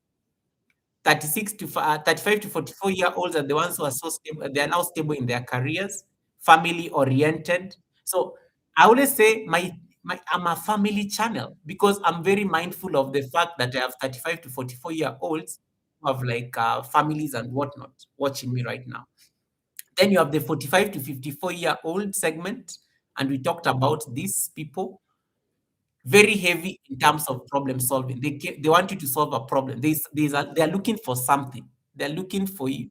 They're looking for you to solve a particular problem, and that's very important.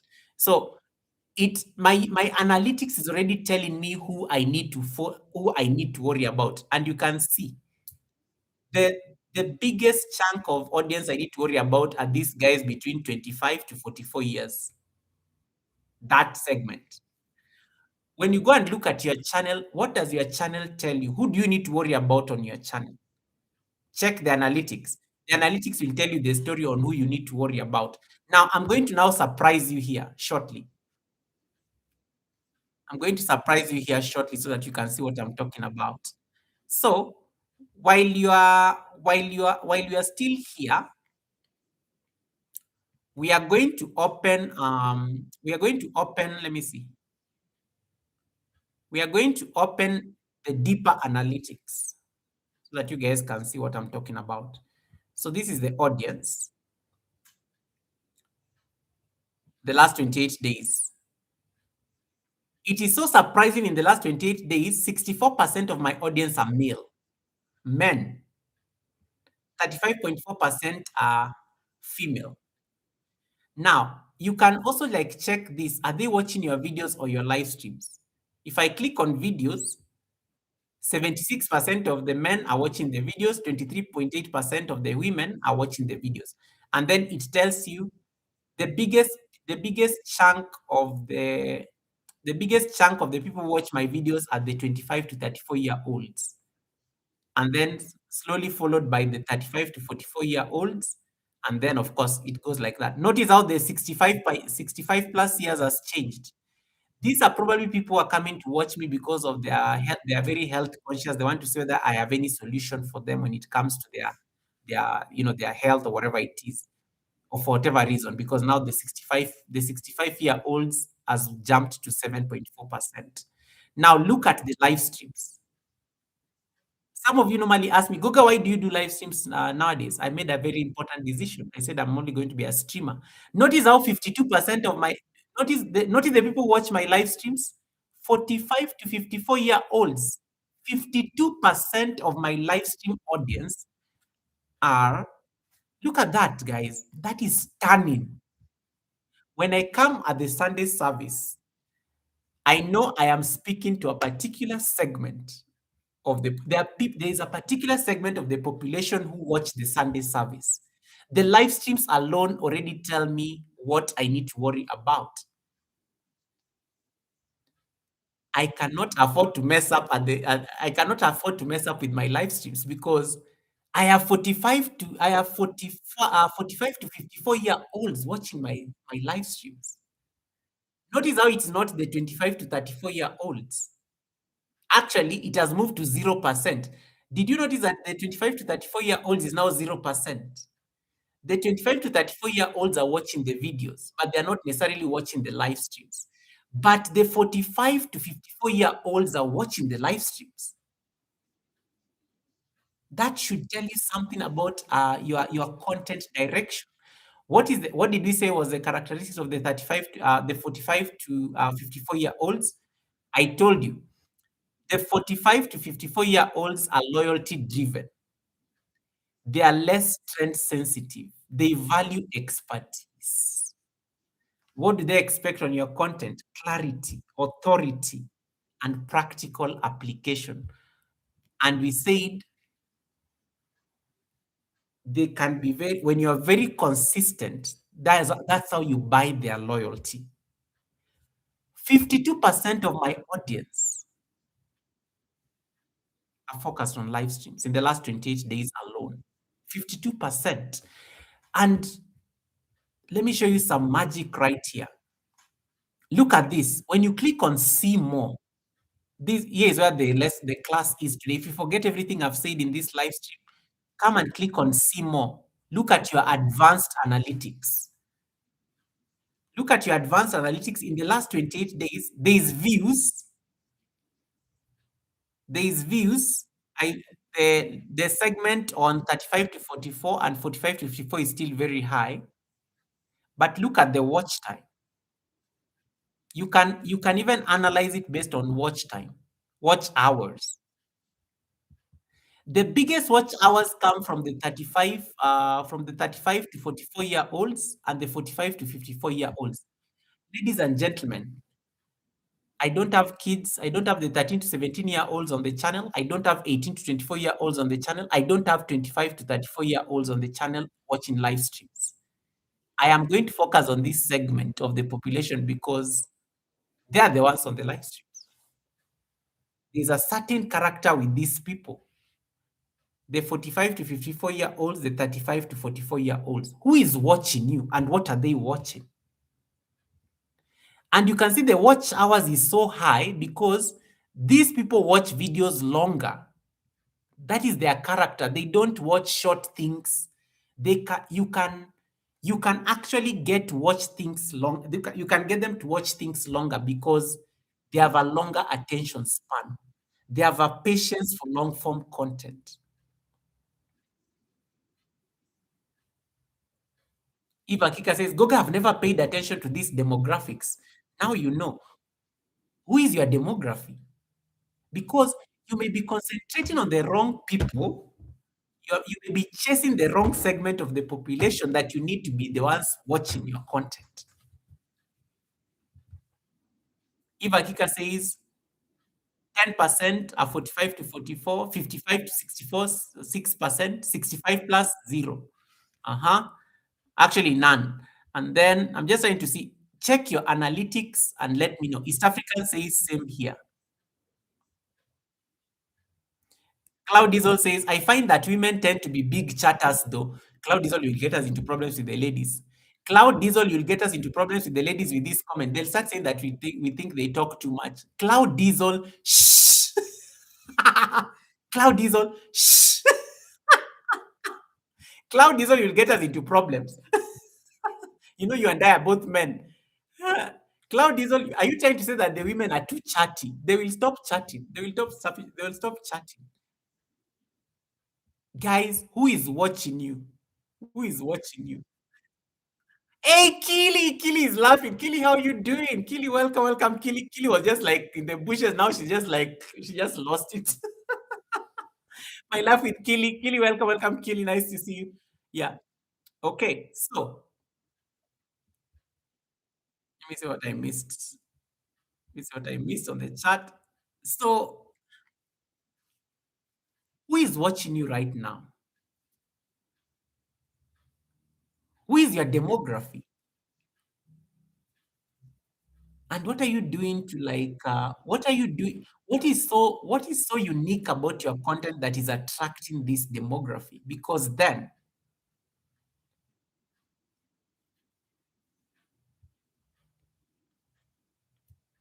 and I hope you guys are able to check this. I'm going to now show you something else just while here. You can even filter. I can even remove the live streams. And then I just say, I'm going to filter based on subscription status. And I'm just going to in the last 28 days, I'm going to check who is watching me and they're not subscribed. And then I apply that filter. You see the biggest segment? There are 25 to 34-year-olds who are watching me, but they are not subscribed. Why? Because clearly, maybe I'm not their cup of tea. And there's a very high population there. But they're watching the content. You can see it's very high. They're watching the content. It's literally the highest. It's literally the highest. And then let's say, for example, I want to just filter based on people who are subscribed, subscription status, people who are just subscribed to the channel. And then I apply. Notice the difference. It is still my demography is there. So the beauty with analytics and just like data, the devil is always in the details. Goga, you appeal to 35 to 44, 35 to 54-year-olds, the bulk of which are female. It's very clear. The analytics tell you appeal, your audience is like 35 to 54-year-olds, the bulk of which are female. And they watch your long form content. They watch your live streams more. They don't watch your videos. They watch your live streams. What then does that mean for you as a content creator?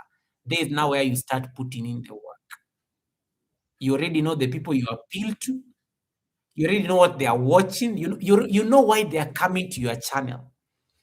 Does it mean I need to do more live streams? They're not watching the videos for sure. It means they enjoy the live streams. Why do they enjoy the live streams? Maybe because I explain things. Maybe because the live streams are more interactive and there's a way they can understand things better than a video. Maybe, maybe. That is now the conversation you need to have with yourself as a creator. Why are the people who watch you? I don't know that you got what I just said. Why are the people who watch you? East African says most of my viewers are male. Mm-hmm. Uh-huh. Fluffy Diva, welcome, welcome. Tamika is in the building. Let me see. Let me see that I missed anything on the chat. Peace to the chat. Thanks so much, PMC. I have to get back to work, Goga. Thank you so much, PMC, and peace be with you as well. I'm really looking forward to June, hopefully, but we'll have a side chat on it. I'm looking forward to June on our sixth segment. Claudio says that his biggest audience is the 35 to 44 year, the 35 to 44 year. Wait, what did I do? Sorry, I don't want to lose that poll. Okay, 43%. Wow. The 35, 43%. Claudio, you see, you appeal to the 25 to 44-year-olds as well. Almost asked you how old are you? Okay, so you guys, I hope you're checking your demography. Check your audience and let me know on the chat who is watching you and what is their age. What is their age group? What is their gender? Let me know. Hey Tamika, how are you doing? Service out kitchen, how are you doing? Thank you so much for coming in. Yeah. Diesel says that is my age group, Goga. So it makes sense. So Diesel, you are old. So Diesel, you are old. You're trying to say you are old. You're not a Gen Z. So Diesel, you're not a Gen Z. And guys, you see now it's some of you are going to now notice from your analytics. Some of you are now going to notice from your analytics that even if you pretend to be Gen Z, facts are stubborn. Facts are stubborn. The analytics will tell you what you need to be worried about. You can filter, you can play with, you can even like do this for the, you can look at even the, not just 28 days. Let us look at the last 90 days. In the last 90 days, it is still the same. I'm still within that. That is still my highest age group. It is still in the last 90 days. If I was to like just filter it based on the content type, shorts, let me just use shorts I see. And you see, when you do shorts, you get the 13 to 17-year-olds, just the way I was telling you. You get the 18 to 24-year-olds, just the way I was telling you. But you notice as people grow older, they don't consume your shorts. It's very clear. So, but you can already see, at least when you do shorts, now you get the kids. The kids are actually watching Goga's shorts. But without shorts, the kids are not watching Goga. Like if I was to put videos alone,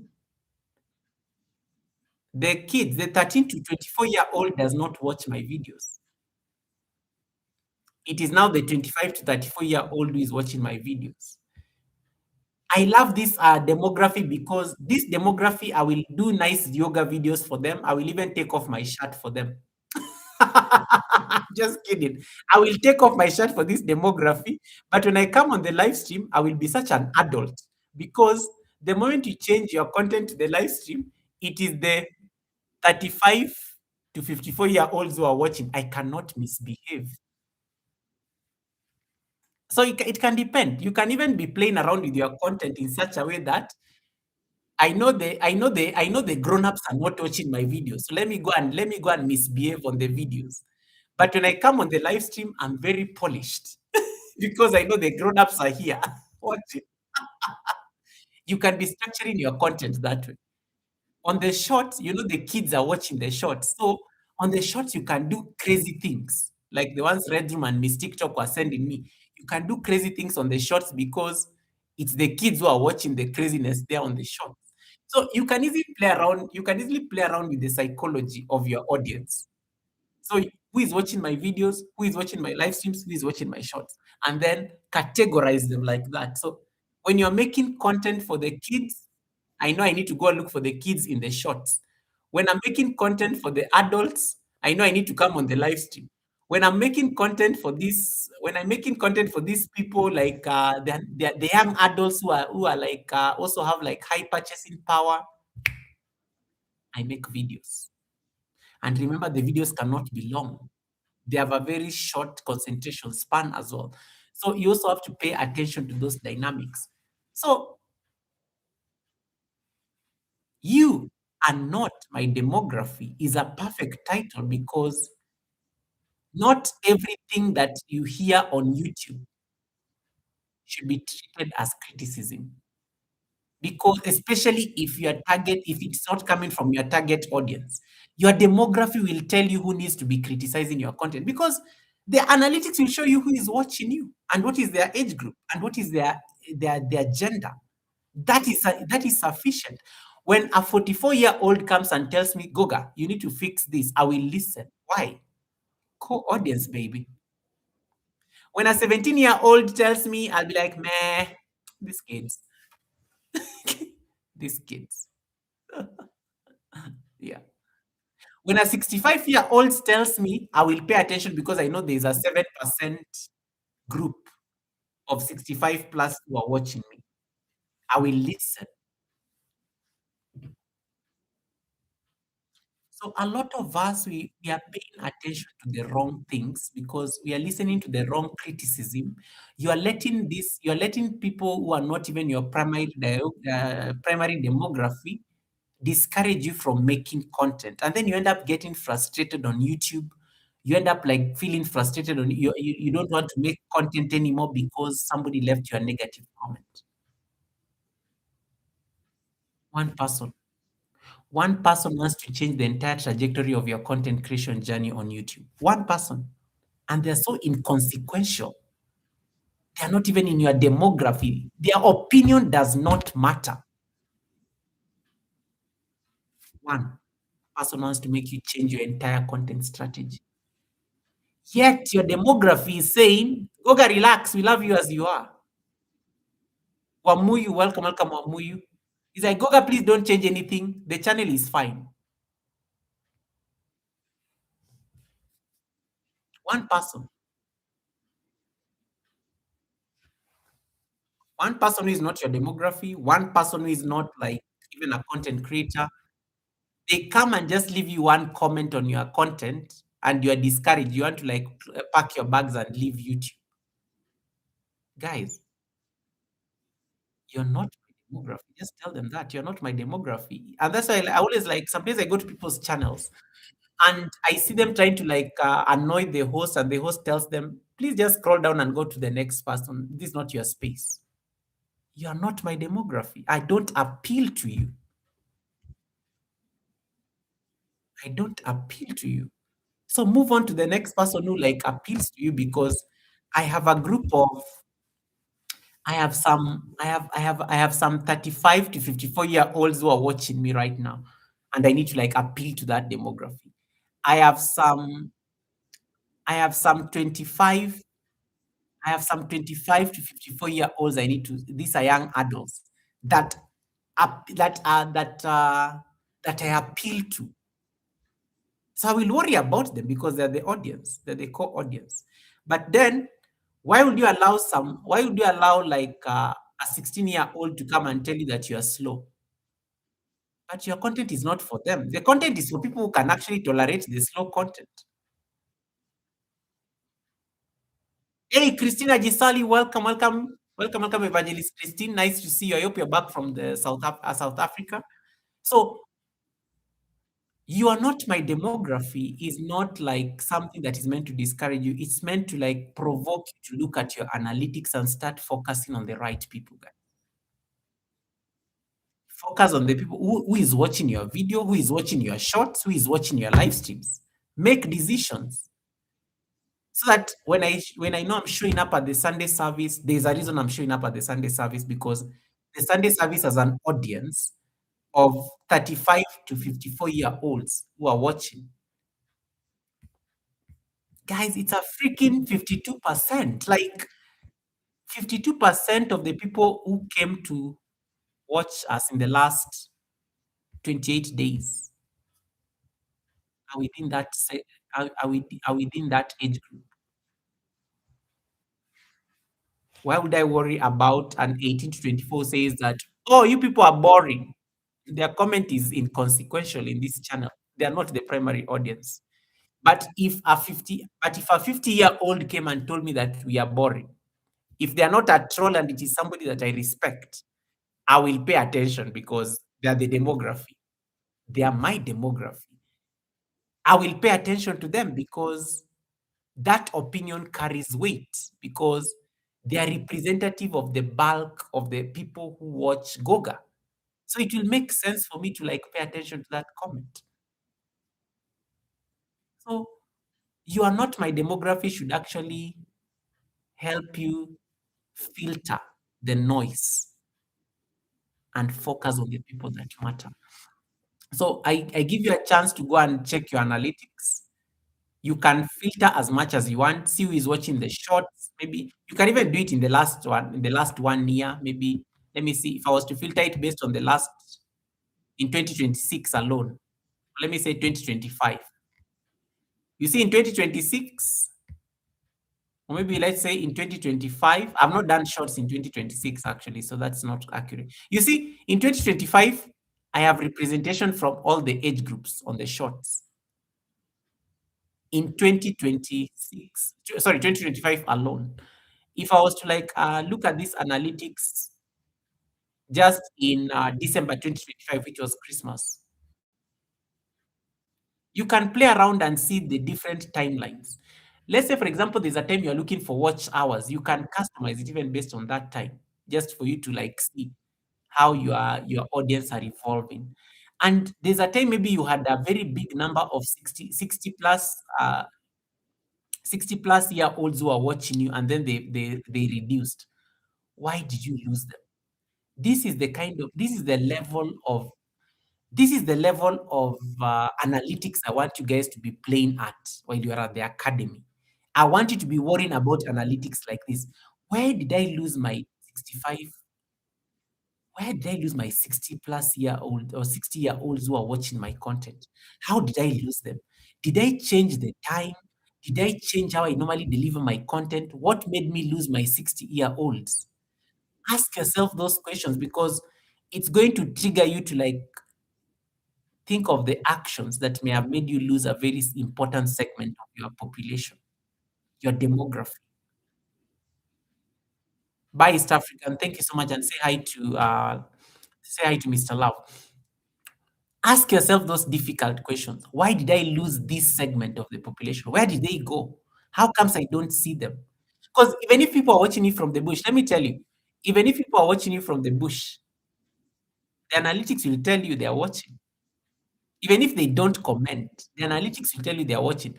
If it is stuck at zero, that should send like some red flags already. Like, what happened? I lost a segment of the my audience during a certain time. That should send those alarms. And then you say, did I make any drastic changes in my channel around a particular time of the year? What did I do that made me lose these people? That's now how you like do some problem solving.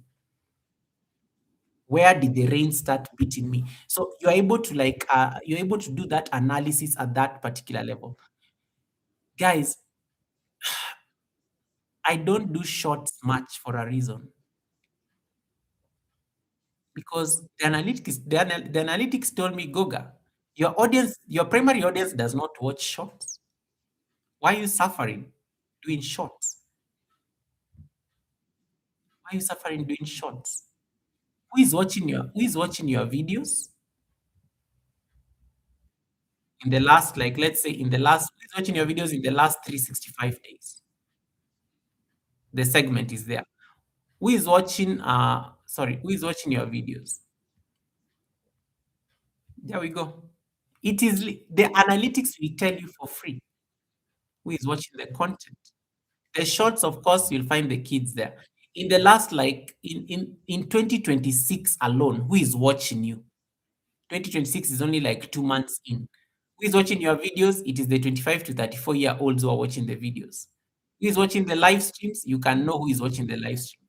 It is the it is the 35 to 54-year-olds who are watching the live streams. What does that mean for me as a content creator? These are very stable segment in my demography. These are family-oriented people. These are these are people who prefer content in a way that helps them solve problems because they can easily stomach. But these people are not just giving me views. They're giving you watch time. They're giving you watch hours. Yes, they're giving you views, but are you seeing the percentage? The way it changes. Watch hours. My biggest watch hours come from these people. So then the research is true. The 35 to 54-year-olds, they watch videos longer. The 13 to 17-year-olds, they shall never be bothered even to watch. It's too long. You can even know who watches your replays. You can come and filter. And that's why we normally say analytics always like look at the live replay. You can even click on this live replay. Who is watching you live? You can see. These people are watching you live. Who is replaying your live streams? You can see who is replaying your live streams. Still, there we are. The statistics are there in the analytics. It will tell you who is watching you right now. Who gives you a replay, and you can still see the segment of the population that gives you the biggest replay. So it is important for us to understand. It is important for us to understand our audience. It is important for us to understand our demography. And it is important for us to make decisions based on who our demography is. And I hope if you forget everything else I've said, just go and check your analytics. It will tell you the truth that you need to know For me, the biggest revelation was this: if 54% of the people watch my content, you can even know their subscription status. There are people who watch you and they're not subscribed to your channel, guys. Why are they not subscribing? Is it because you're not palatable enough for them? Subscription status, if I was to just look at it in terms of who is watching me and they're not subscribed in 2026 alone, analytics will tell you who is watching you and they're not subscribing. Why are they not subscribing? And you can see it is still that population of the 25 to 34-year-olds. Yet, if I was to look at the people who watch you and they're subscribed, look at the difference. In 2026 alone, it is still your demography, 35 to 54. So guys, this is your demography. Your analytics will tell you who your demography is. Then you will know that you can say authoritatively that iCloud Diesel appeal to the 35 to 44-year-olds. I Red Room appeal to the 50 to the 60-year-olds, and I've made peace with it. And I will always say that I can make content that appeals to that particular segment of the population. I Service Hot Kitchen appeal to this segment of the audience. The analytics will tell you that for free. Am I making sense to somebody on the chat? If yes, say amen. I've become a preacher. I've become a preacher. So yeah, so the devil is in the details. Check your analytics. Who is your demography? Who is your demography? And the moment you find your demography, act accordingly. Sell them what appeals to them from a psychological. You have to be a psycho. I think on YouTube you have to be a psychologist at some point before you're a content creator, because you have to like see what do these people want to see, what do they expect from me, and that helps. That helps you like be able to frame the content that favors them. So it can be done. It is possible. In the last 28 days, I am so proud that at least I'm able to attract this segment of my people as my demography. And I'm content. Actually, I love this demography for my own reasons. I love this demography. I shall not be pressured. Um, these people, this age group watching me also makes me feel like an authority, because remember, as we said, they like expertise. They like authority, like they like the authority of how you like run things. These are very good like endorsement that I can get a 50-year-old to actually listen to me and maybe even take action. That's a big deal. That's a big deal. So if you have that segment of the population, you have to meet them also at their level, and that helps you grow as a creator. That said, I'm going to summarize this class with the following hard truths, and then we can go. Number one, I'm going to give you like some 8 truths, and we are going to use that as conclusion for this class. Hey, Traveler Frank, welcome, welcome. Thanks so much for coming in. Number one, not everyone's opinion on YouTube deserves operational weight. If they are outside your target audience, their feedback is noise. Their feedback is noise. Their feedback is noise. Usually, there's an African proverb. Um,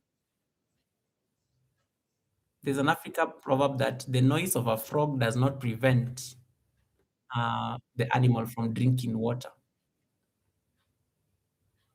Not everyone's opinion deserves operational weight. The 16-year-old who thinks your content is too slow, if they're not your demography, stop listening to the noise. Focus on the content. Focus on your people, your demography. Number two, you can go viral, but if it is without, if you go viral and you don't have the demographic alignment, it is going to be unstable for your channel in the long run. And that's why sometimes you find that somebody posts a video, YouTube decides to promote that video goes viral. That video attracts a lot of subscribers. The channel ends up getting a lot of subscribers, but then you don't see where these subscribers don't come to watch the other videos. You don't see these subscribers on a live stream. So what happened? What is the point of going viral if it's not going to like they're not going to come to the other content? So sometimes you may find that yeah, maybe the short. That's why I think that's why normally you've been. I don't know that you've ever heard YouTubers say that shorts can mess up your analytics. That is usually the logic they use because shorts attract a different kind of demography than your main content. And sometimes when shorts go viral and they bring that demography, the demography that is not your main content, it may end up hurting the channel in the long run. So the people who are smart decided to start a YouTube channel that is purely run on shorts, but there are people who just don't do shorts because of that very reason. Shorts always go viral, but they give you subscribers, they give you views, but you never see where the audience never get to interact with the other parts of the channel. So that's also like is very important. And you've already seen the people like watch shorts a lot are the kids. Number three, trying to please everybody on YouTube is immaturity. And I said I'm going to be very harsh with the words. Um, when you don't have clarity in what you are doing, you will struggle to be pleasing everyone. You want to appeal to the 60-year-olds, you want to appeal to the 18-year-old, you want to appeal to the 30-year-old. No, you have to be mature about it. You have to be so convicted that guys, I only appeal to the 35 to 54-year-old demographic. The rest of you, if you come, thank you for coming. I really appreciate your support. And it helps you like frame your content. It helps you frame your strategy from that lens. So that you'll not be all over the place. You'll not be all over the place. So make sure you exercise strategic maturity by identifying your demography. So that if everybody else comes, just the way PMC was saying earlier, it's a bonus because people are attracted to what you present. And if the other people get attracted to it and they want to stay, well and good. So it works in your favor. Analytics are not emotional, they are behavioral. Audience age brackets, watch time, and retention reflect people's maturity and preference patterns. You have seen that the 25 to like 54-year-olds, they tend to stay longer on long form content. The kids like the shorts. The older guys like things that are slow paced and whatnot. That is analytics talking to you. Interpret that like a doctor, clinically. Interpret that like a doctor and make the necessary changes that you need to make. They are not suggestions. The analytics are actually telling you what people want to see on your channel. So make sure that you don't treat them emotionally. Just treat them like a prescription on some of the things that you need to do. Number five, if you don't define your demography, the algorithm will do it for you. And sometimes it may do it, it may give you the wrong demography, and you don't want that. And that's why you notice that most of us got so annoyed with the vertical live streams because vertical live streams gave us like some demographies we did not want. Demography can also be analyzed as far as the country. You may be having like 52%, but where are these people watching you from? There's a time I went to a content creator's live stream and she said she was getting agitated when some people from a certain country came to the live stream because she did not want that demography. So the algorithm may actually assign for your demography, and sometimes it may not be what you wanted. And that's one thing that you also have to be like aware of. Number six, um, once you know who you are serving on YouTube, the relevant opinions lose authority on you. Like once you know who you are serving, so criticism will always feel heavier when it is from a place of clarity. Like as I told you, when when service criticizes me, I will feel it because service is my audience. Service is my audience. Service is my demography. I will feel that. I will feel that criticism. But if it is something that I don't know and they're not in the demography, I will not be bothered. Criticism tends to feel heavier from people you know. And right, think of your family, think of your friends. When they give you a criticism, you always feel like your ego has been wounded. And that's the same thing with the demography conversation. When your people, when your demography gives you a criticism, you're likely to take it seriously. It feels heavier because you are very clear that, hey, these are my audience. If they are saying something, then it means it's true. I need to like make the necessary changes or amendments. Um, so think of that. Number second last, growing on YouTube is not just for gaining the subscribers. Are they the right subscribers? Are they the right subscribers? In the long run, you want people who like, yes, I want to attack this segment of the population in my channel. Um, but sometimes, we do things to grow on YouTube, and we end up like attracting a lot of numbers. Numbers. We're just accumulating. We are doing those vertical live streams. Yay, we're going viral. We're doing those puzzles. We're doing all those things that we normally do. We're attracting the right numbers in the long run. You're allowed to build for a niche, and that's my last point. You can say, guys, my content is bespoke. My content is for this particular segment of the population, and I'm very intentional about it because I know the reasons why. You're allowed to build for a niche because that is what actually gets you loyalty in the long run. That is what builds durability in your channel. Because when you generalize people, the channel becomes fragile. Because if this segment of the demography gives up on your content, now you start feeling bad because like, where did these people go and things like that. But if your niche targets like a specific demography, you're perfectly within your right as a content creator to build for that particular niche. Never feel ashamed for niching down. It's perfectly allowed. And maybe that's what you need to attract, like you need to attract attention to a particular content.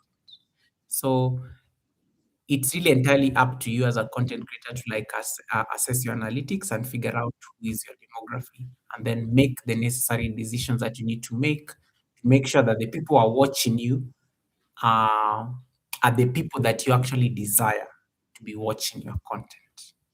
Thank you for listening. I am so honored, and I'm glad that I was able to like share this message with you guys. And yeah, I welcome questions. I welcome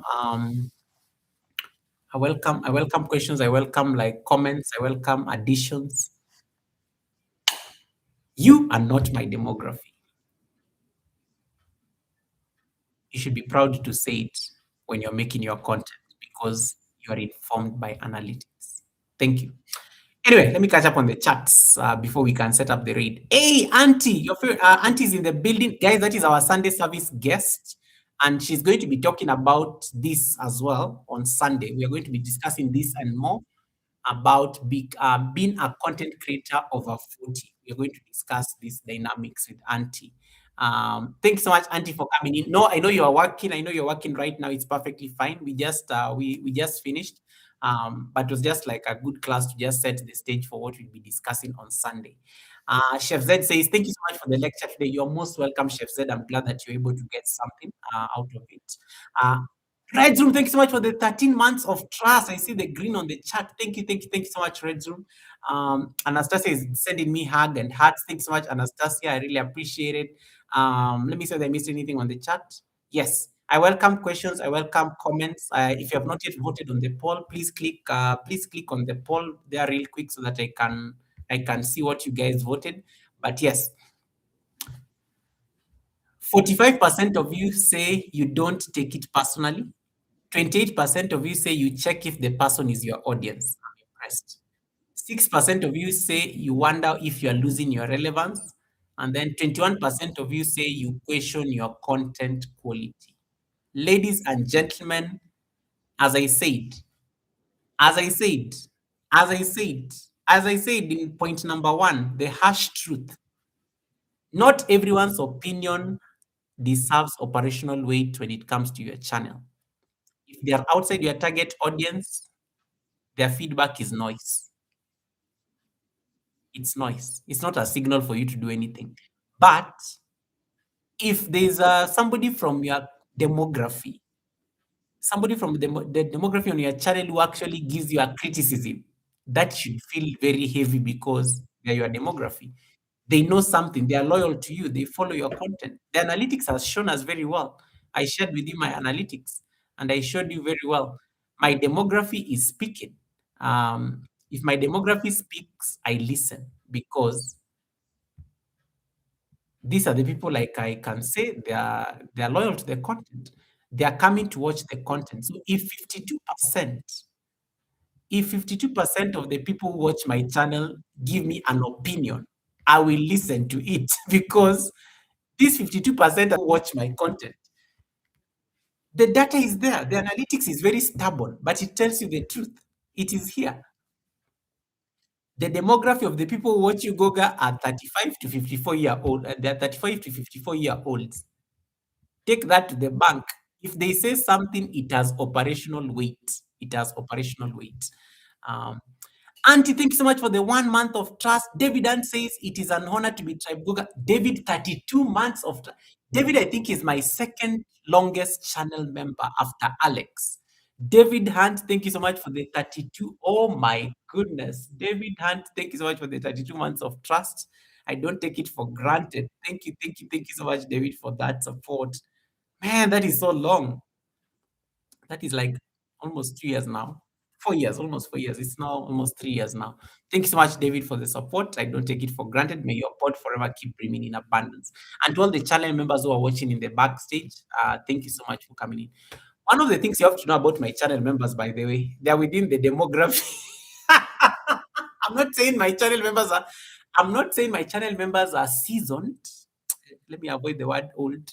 I'm not saying none of my channel members is old. They are refined.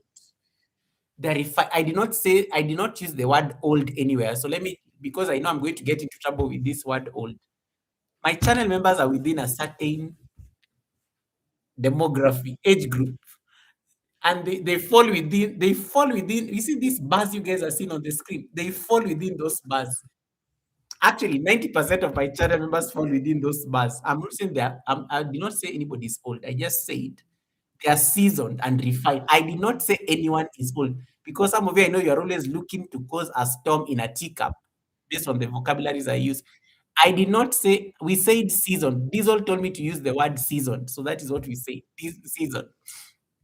Anastasia, thank you so much for the blessing. Anastasia, thank you so much for the 21 months of trust as well. Thank you so much, Anastasia. Even if, though Anastasia is trying to bribe me because of the receipts. Google, you are looking sharp today. Thank you so much. I show up. You know, when you're showing up as a content creator and this is your demography, you have to look polished. You have to. My demography expects me to look sharp, auntie, like, and as you do. Thank you so much for that. Thank you so much for noticing. I appreciate it. I wanted to feel good, guys. When I show up on my live stream looking sharp, always like I like looking sharp on a live stream. It means business. People take you seriously for some reason. When I wear like my yoga outfits, I always find myself very lazy and careless as well. But when I went to the office like this, and somebody was like saying, "Where are you going?" They were all asking, "Where are you going?" And I'm like, "No, I just came to the office." It's like, "But you never dress like that. You're always in a t-shirt and things." I'm like, "I just woke up and I wanted to feel good about myself." And I put on like these sharp outfits that look like you're going for like an interview and stuff. How you shop is also very important for your demography. So some people, human beings are visual. So people judge you based on what they see. So sometimes if you want to confuse people, just change how you just change your outfit. You'll notice a difference.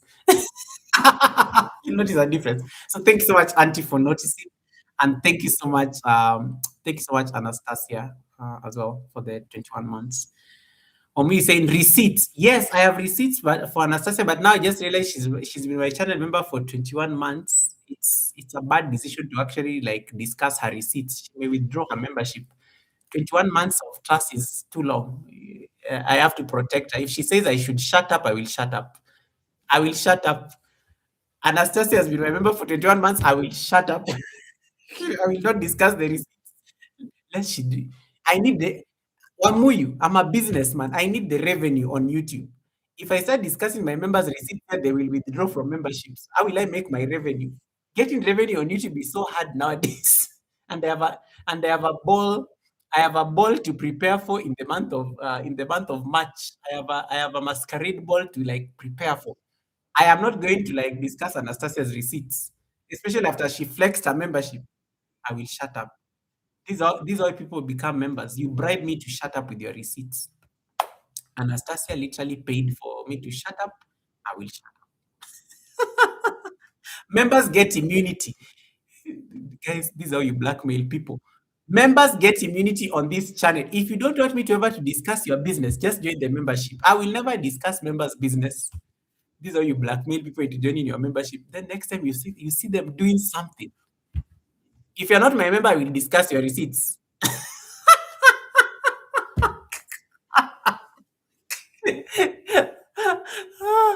If you're not my member, I will discuss your receipts. If you are green, I will keep quiet. You've kind of bribed me to shut up. So it only makes sense I shut up. Yeah, I had some very hot receipts. Yeah, it's hash money, as Auntie says. Yeah, it's definitely hash money. Yeah. Cloud Diesel says, bribe people to shut. Cloud Diesel, I did not. Cloud Diesel, don't repeat it. When you repeat it, it sounds very wrong. But it's an idea. I'm just sharing ideas. Like in case you want, you have to find incentives to make money on these streets. You have to be a business person. So in case like you're going to blackmail people to shut up about their receipts and you're going to be rich while at it, do it. I'm just saying that's my strategy. It may not work for somebody else, but the only thing I was going to say about Anastasia is that she was last spotted at a swimming pool. She was spotted at a swimming pool and she was together with one of my other channel members, Helen Akoya. That's all I'm going to say. You go look for the video, you will find the full receipts. Helen and Anastasia were last seen at a swimming pool. And you all know we all know they don't do swimming pool content, right? That's all I'm going to say. That's all I'm going to say. I am not going to add anything further because I have to protect the members, because I need to make revenue. I will leave it at that. Whatever you do with that information is entirely up to you. If you're going to like stalk them, if you're going to like find out what was going on in that pool, let me just say they were last seen. They were last seen attempting to swim. Let me just put it that way, attempting to swim. I don't know that any swimming happened, but I mean that is entirely. You go watch. You just go look for it. You go look. You go look for it. The good thing I know when I say that, people are going to search. There are some people here who are very busy. They are very busy right now. They've already run there to go and start like scrolling and stuff. Let me just say they were last spotted at a swimming pool, and these are people I've never seen swim before. I have never seen them swim before. Let me just leave it at that. I have never seen them swim before with my eyes. All of a sudden, they put tripods. They put tripods next to the swimming pool. Should some tea. I should be sipping some tea here. They put tripods next to the swimming pool. Next thing you're seeing, water is being splashed on the screens of the phones. That's all I'm going to say. I did not say anything. That's all I'm going to say because they are members. I have to protect the idea. Yeah, Helen and Anastasia. Just go and look for Helen and Anastasia's like live streams from is it 2 days ago, 3 days ago, when I was away, when I was out of the country that time. Go and check. Whatever you do with that information is entirely up to you. You did not hear it from me. I did not say anything. I was here busy teaching about demography, right? And they are my demography. They're my demography. Yeah, anyway, guys. So Sunday we are going to have a conversation with Auntie Mrs. G. She's there with you guys on the chat. We are going to have an amazing soulful conversation that you don't want to miss out. It will further the conversation around this demography thing we've been talking about. Because there's some people normally have like discrimination. They discriminate people of a certain age on these YouTube streets. And we are going to unpack that. We are going to also like empower people like think that it's too late to get started on YouTube. We are going to talk about those stories on how you can. It is never too late to create on these YouTube streets. It's never too late to create on these YouTube streets. And yeah, that's really going to be the conversation on Sunday with Auntie. So you don't want to miss. In case you let me first of all, you guys, you need to go first of all and stalk Auntie, because I know you guys love this habit of stalking the Sunday service guest. The Sunday service guest is with you guys there on the chat. Go and stalk her. Go and listen to her. You will love her already. Then by the time she comes to the Sunday service here, you'll have connected to her, so you will know who is coming to the Sunday service. And she loves receipts as well. And one thing I like about Auntie, I've pinned her there. One thing I like about Auntie's channel, at the bottom of her description, she normally gives a disclaimer. She has one of the funniest disclaimers there on the bottom of her description. Let me see that I can share her channel so that you guys can get context. She always has one of my most the funniest disclaimer. The first time I read that thing, I just burst out laughing because I was like, this one is preventing herself from liabilities of gossip and receipts. This is what Auntie wrote on her channel. Hey, Cindy Siwe Kunene, welcome. How you doing, Cindy Siwe? Cindy! How you doing, Cindy? Welcome, welcome, Cindy. Guys, it's been so cold in Nairobi. It's actually very chilly in Nairobi. That's why I was even dressed like this. It got so cold. This is Auntie. So this is the person you need to like. This is the Sunday service guest. Just go and look for Heartily Happy or at Mrs. G, your favorite auntie. Just go and search for her. Here it is. And then go down when you're busy like reading the receipts, go down up to the bottom of her description. This is my funniest part of this lady. I just started laughing. The content might be gossip, rumors, exaggerated, or indirectly I need to add a disclaimer like this on my channel. The content may be embellished. The receipts may be embellished. I need to add a disclaimer like this so that when I'm talking about people's swimming pool activities, it is very clear that I'm discussing receipts. Auntie, this is my favorite line on your description. It is so funny. That thing took me out completely. I was like, the content. What do you mean the screen is black? I can see my screen. The content may be embellished. It is there. It is there. It is there. Just go and like go connect to her.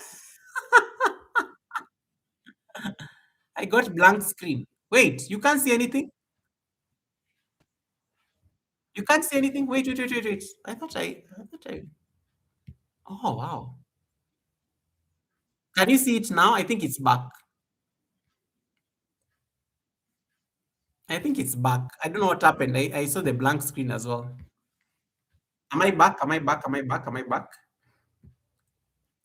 Oh, now you can. Okay, I don't know what happened. Auntie, you don't want me to show your receipts. Let me see that I can. Let me see that I can show. Auntie, what are you doing? Let me show people the receipts. Show them things. Is it visible? Oh, when I'm sharing Auntie's screen, it's like it's not like accepted. So that I can. Let me see that I can stop this. Oh, when I'm sharing. When I'm black again. Okay. Auntie, Auntie, what are you doing? Auntie, what are you doing? You don't want me to share receipts. Auntie is manipulating the chat. Can you guys now see it? Just go and click, just go to our channel. When the problem is that when I'm trying to like when you click on more, it brings that blank screen. She's manipulated. There's something she's manipulated it. She does not want me to like do it. Anastasia is saying you are looking for receipts. Yeah, the receipts are there on the description, but when I click on it, it makes the screen blank, unfortunately. I don't know what is there's something she has done. The Jamaicans call this obeah. When you go to her channel, just go and click on see more. There, and then you scroll down at the bottom. Because for some reason, when I'm trying to share the thing, it's making the screen blank. Can you now see it? I think it's showing. I think it's showing. Scroll to the bottom, and then this line, disclaimer. here. I think it's no longer blank. You guys can see it? Yeah. So please connect to her. She's going to be our Sunday service guest. She's going to be our Sunday service guest on Sunday, and we are going to have an amazing conversation about why it is never too late to create. It is never too late to create on YouTube, and it's a conversation that I want us to have because it's going to really motivate some of you who are feeling discouraged and whatnot. So don't miss out. Don't miss out on this conversation. Right. That said, so that is our Sunday service guest, Heartily Happy, aka, and we are going to be multi-streaming. So you'll find even her stream. Just go and click on her upcoming live stream. You'll find it there. The thumbnail is there. So that is the upcoming live stream here. So just go and click on the upcoming live stream and then connect from there, or just leave a comment or a chat and something just to show that you're going to be there. So we are going to be multi-streaming also on her channel. So yeah, so make sure you go and check out her content so that at least you can get to at least know who the Sunday service guest is before that day. Because I know you guys love receipts anyway. You're going to search for her, so you might as well just go do it before you come to the service. Right, ladies and gentlemen, thank you so much for listening. Allow me to set up the raid right now. I don't know who is live nowadays. People don't go live nowadays as much. I don't know why. Even when I'm scrolling, even when I'm on YouTube at night, I don't see people. What time do people don't go live nowadays? Huh? I just find the silent ones, the silent live streams and whatnot. People just don't do live streams. I don't know. The momentum has gone down for some reason. But anyway, I think that also applies to me. So let me stop making it like it's a big deal. Even me, I think I lost momentum at some point. Um, Redirect. Oh, those of you always ask me how to raid. Let me say that I can do that practical. Those of you who are always asking me how to raid, this is how you do it. You go to studio. Anastasia comes in front of the class. Those of you are normally asking me how to raid, this is how you do it. You go to the studio like this. You click on this. You go to the live stream that you are on. So you click on this pencil, and then it will open the live stream. And then you scroll down and click on customization. And then you scroll down and then you look for redirect. And then always I told you always put a trailer on your upcomings so that you can drive views on an old video, so long as it is 3 minutes or less. Okay. So now go and Chef Z, I'm just showing you how to do the raid. Once you do this, you just like click on add redirect, and then these are your own live stream. So you need to select videos from other channels. Then you will see everybody who is live. So there are quite a number of people who are live right now. Let me see who is like. Marcus is live. I sent you guys to Marcus last time. Chidima is live. Eric is live. So you just see all these people are in red. All these people are in red are live right now. So I'm going to pick. I don't know. Let me check Chidima because Chidi always likes. I always like. We always crash anytime we are there. Let me confirm that Chidi is live first before I crash. Chidima. Or you can even suggest somebody you think somebody is looking for WH, somebody who does not have a lot of people on their live stream. You can let me know. Let me check Chidima.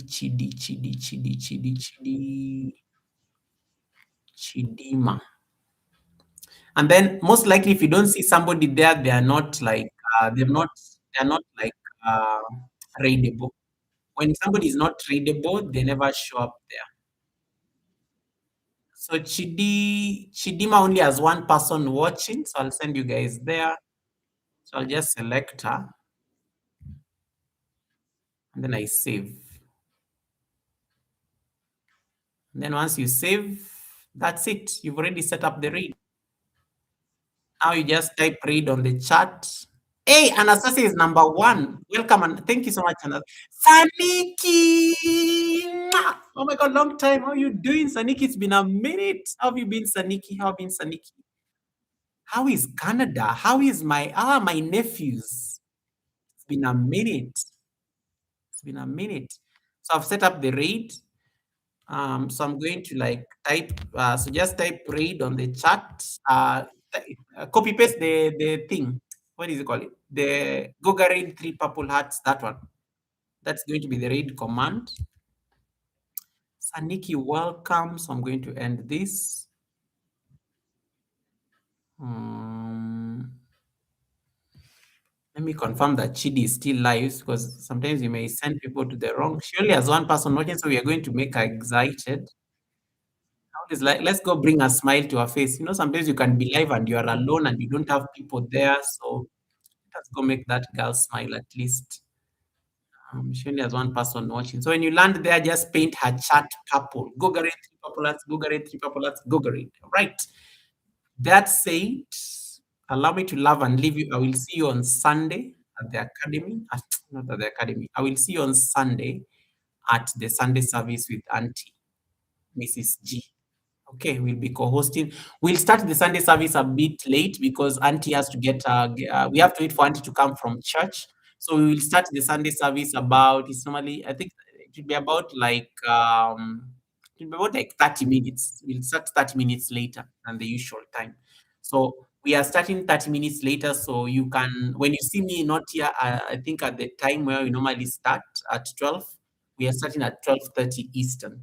So we'll start slightly later on at the Sunday service. So just thought you should know that. So in case you see somebody and they're asking, why is Goga late or why is Auntie late? Just tell them. Just tell them that just tell them that we are going to start the Sunday service late. All right. Okay. Let us go say hi to Chidi and the kids. Let's make that lady happy. And then we'll see you at the Sunday service. Take care of yourselves. Bye. Bye.